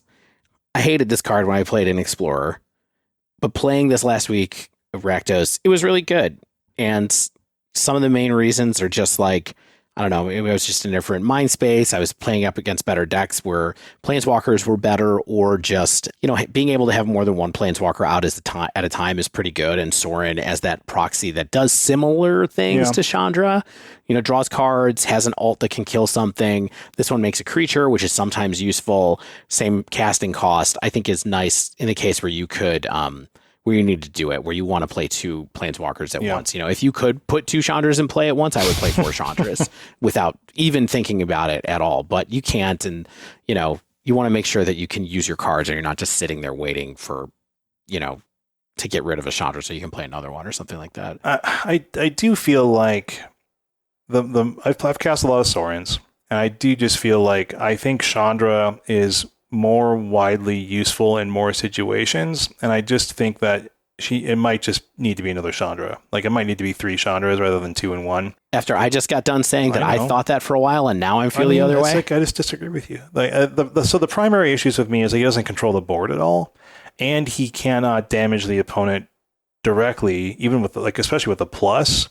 Besides making like the vampires, and so like the primary play pattern with Sorin is like make a vampire. And then you can like plus draw a card, make a vampire, plus draw a card, then make a vampire. Like that's kind of like the turn sequence I kind of employed. And there's like, plussing and then minusing when you can. Like, and you usually would maybe, if he sticks around, is like you get like 4 power and maybe 2 cards out of it. And that's great, but that's completely uncontested. And I think Chandra, you'd be doing more with her in more situations. But the lifelink on the vampires can be really good. The flying can be really good. So like I get it. But I do think Chandra is more generically powerful more often. I definitely agree. I just think it's really duplicate protection here, where it's like you really don't want those double Chandra draws. You want to be, if you draw 2 4-drops, you want to be able to play them. And so that's kind of what I really think why people have hit this spot, but we'll see. Yeah. All right. So we have a little bit of time left. Do you want to talk about kind of the strengths and weaknesses of this deck? I want to talk about one last thing first. There's one last super important thing, lands. Oh, yes, the creature lands. So the creature lands are extremely important to this deck. Yeah, the list I'm looking at, is 2 Den of the Bugbear, 2 Hive of the Eye Tyrant. I think that this is a huge part of why this deck is good. I agree. Yeah, I don't think this deck could exist at all in the same way without them. Or they can maybe run a different creature suite or something like that. But yeah, I mean, they're just so good at different times. Like Hive of the Eye Tyrant having Menace comes up all the time for me. Yeah, it's like absolutely. They have a single creature left because you've removed them so efficiently, and then instantly eating some graveyards can be a big game. Like Den is a little bit faster, leaves behind a token. It's more annoying, I think, for control decks to deal with. Yep. I mean, that's just what it is. Yeah. Both of these are essential against making this matchup against control good. And I got to tell you, transitioning into strengths and weaknesses, I think that this is a weird anomaly of control of mid-range decks, in that I think it's actually pretty good against control, which is not something that you see come up too frequently, and it's just because of the creature lands, I think. Yeah, I think that's one of its biggest benefits, I think, is that it has good game against creature decks. Yeah. And then it has good game against kind of bog standard control style strategies. Which isn't always the case with red black. Yeah. But I think the strengths other than that, I think, is that you get to have the true mid-range experience where it's like, I'm going to stymie aggressive strategies, or maybe if I get the right hand together, I mulligan correctly, I get that clock on slower strategies. They're not able to recover from my early pressure, and I kind of turn the corner and get there. You get to play hand disruption, which is always just fun and thought-provoking. You get to play all the removal, probably the best removal in the format. And those are all things that are fun. You get to play some good Planeswalkers without having to cast weird Azorius spells. Ugh. Yeah, true. What else do you think? What did you like about it? What was strength for you? So biggest thing for me about Rakdos, and I think it held up last night. It was last couple nights. It was very close for me a couple of times this time, but the same as when I played Rakdos and Explorer. This deck is good against Winota. Yes. And that's a huge reason I think that this deck is 13% of the metagame, is the second most played deck in Pioneer right now is because Winota is still the most played deck. This deck has the most efficient answers to Winota. There's single casting, there's single mana answers.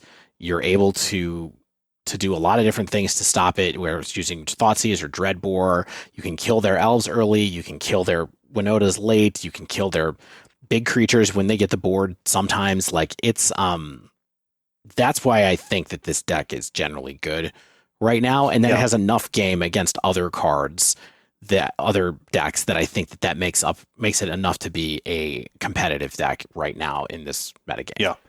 I think it gets a lot of benefit because of Winota being so good, that the slower decks, like the slower big mid-range decks like Niv to Light, or even Mono Green Ramp, or something like that, or like sort of the dirtily sacrifice style decks, or even something like Mono Blue Spirits, is because Winota is so popular and so good and so fast and reliable at what it's doing, is that these decks can get run over by it. I think it's even more simple than that. And here's what it is. Those decks can't run Fatal Push. Exactly. That's what it is. And so the fact that you can use Fatal Push to kill their elf early, or you can enable Fatal Push to kill Winota late with Revolt, is giant, I think, in the current metagame. And so that's just kind of what it is, I think. And it's good enough against other things. Some of the reason that I mentioned like those decks like Mono Green Ramp, or like Niv to Light, or things like that, or even Rakdos Sacrifice, is that I think those are decks that have very good game against Rakdos. I think Rakdos can very easily be gone over the top of. Like something like Niv, something like Mono Green Ramp, with just it's huge creatures that can dodge your smaller pieces of removal. There's a deck that won Saturday's Pioneer Challenge, I think, this week, that was red-green ramp. It was like Ugin and Dragon Lord Atarka. I played against a well-known player named Winged Hussar. I completely punted the match. If you're out there, Winged Hussar, I know I'm a dummy. I just scooped. But that deck, it just goes right over the top of this. And there are options for doing Tron-like over-the-top strategies in Pioneer, and they're there. And if they get more popular, I don't think this deck is going to be great. Yeah, and I think, like, let's say Winota does get nerfed or banned, or something happens where, like, Winota is out, I think Rakdos Midrange loses a huge metagame share. Because that'd be my guess. It no longer has there's not a ton of like small creature decks in this format where like Rakdos is really beating up on them. I think it becomes sort of like it's almost like a true rock paper scissors format, where it's like maybe Boros aggro shoots up a bit, and then Rakdos is able to beat up on the Rakdos aggro decks and the Mono Blue Spirits decks maybe, but then the Mono Green Ramp and Niv to Light and stuff is going over the top of the Rakdos mid range. But we're sort of like in the meta game is structured as such where Rakdos has good matchups against two of the other most popular decks, if not three of the other most popular decks, in Mono Red Aggro, Azorius Control, and Naya Winota, where I think it hold its own so well against those that it's able to maintain this metagame share for such a normal seeming mid-range deck. Yeah. I mean, I do kind of think that's the bottom line. This deck is fun. I got a 4-1 with it. It's good, but it's meta dependent. Yeah, like I wish it had better creatures. I wish that it had creatures where that I felt like when I had them on the board and the opponent was top decking or had like one or two cards in hand, and I was like, well, I'm gonna close the game in like 2 turns. But like it's frequently like 5 turns or something like that, or where everything just feels a little bit too slow. And that's supposed to be Croxa, but it's just so gets taken out by so much incidental hate right now that I do think it's tough to rely on it for that. Yeah. I think that, the benefit of this in Pioneer over Explorer is that you do get a few better endgame threats. I think you get better mana efficiency than you do in Explorer, and that's what makes, I think, Rakdos more fun for me to play in Pioneer, is you just get better spells and one important better creature, and access to Urborg, which is kind of fun and comes in handy sometimes. But you're not that heavy into black where you need to you really need Urborg. Let me tell you something. I was looking at buying this deck in paper because I think there's a lot of just generically good cards in it that I don't have. And these lands, I do not want to buy these lands. No. I don't want to buy an Urborg for $35. I don't want to buy Haunted Ridge. Haunted Ridge is, I mean, we didn't talk about it. All these these are Midnight Hunt lands. These lands they're all good. These cards are good. Like, we didn't talk about them a lot at the time that they were spoiled, but they're good in Pioneer. Like, the fact that they come into play untapped so frequently is just so much better than the check lands. Yeah. That it's brutal. Yeah, Dave, as well as some extra fables, I do have some extra Urborgs, so we'll chit chat. Great. Well, okay. I'm hoping for a reprint in double Masters for Urborg. I mean, didn't that just happen? I guess that was in Ultimate Masters, which is a surprisingly long time ago. 3 years ago now. Yeah. Anyway, so closing thoughts. I think we gave them already. Yeah, you're right. It's a good deck. Is it always going to be good? I don't know. It'll probably always be fine. I think it's good right now for the reasons we said. So if you're into it, if you have thoughts on this deck, get at us on the Twitter. Email us at thedivedown@gmail.com. But I think overall, that wraps up this week's show.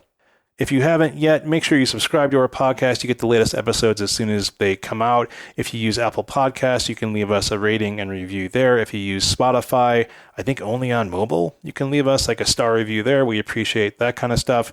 If you want to submit a question to us or reach out, like I said, tweet at us at thedivedown or email thedivedown@gmail.com. If you want to support the show, of course, you can become a citizen of the Dive Down Nation over at our Patreon, which is patreon.com/thedivedown. You get immediate access to the definitively discreet Dive Down Discord, where we're always interacting with fellow citizens there. You can also support us via ManaTraders, manatraders.com. You can sign up for 2 months off 15% off your first 2 months using the code TheDiveDown15, all one word. Of course, we're also brought to you by Barrister & Mann. Barrister & Mann, purveyor of fine fragrances, fine shaving soaps, body soaps, all that kind of stuff for you, your loved ones, your home. Barrister & Mann, MANN, the Dive Down 15 for 15% off your first order there. Of course, special thanks to the bands Nowhere and Spaceblood for letting us use their music in our opening and bumper sequences. But until next week, get out there and turn one Thoughtsy.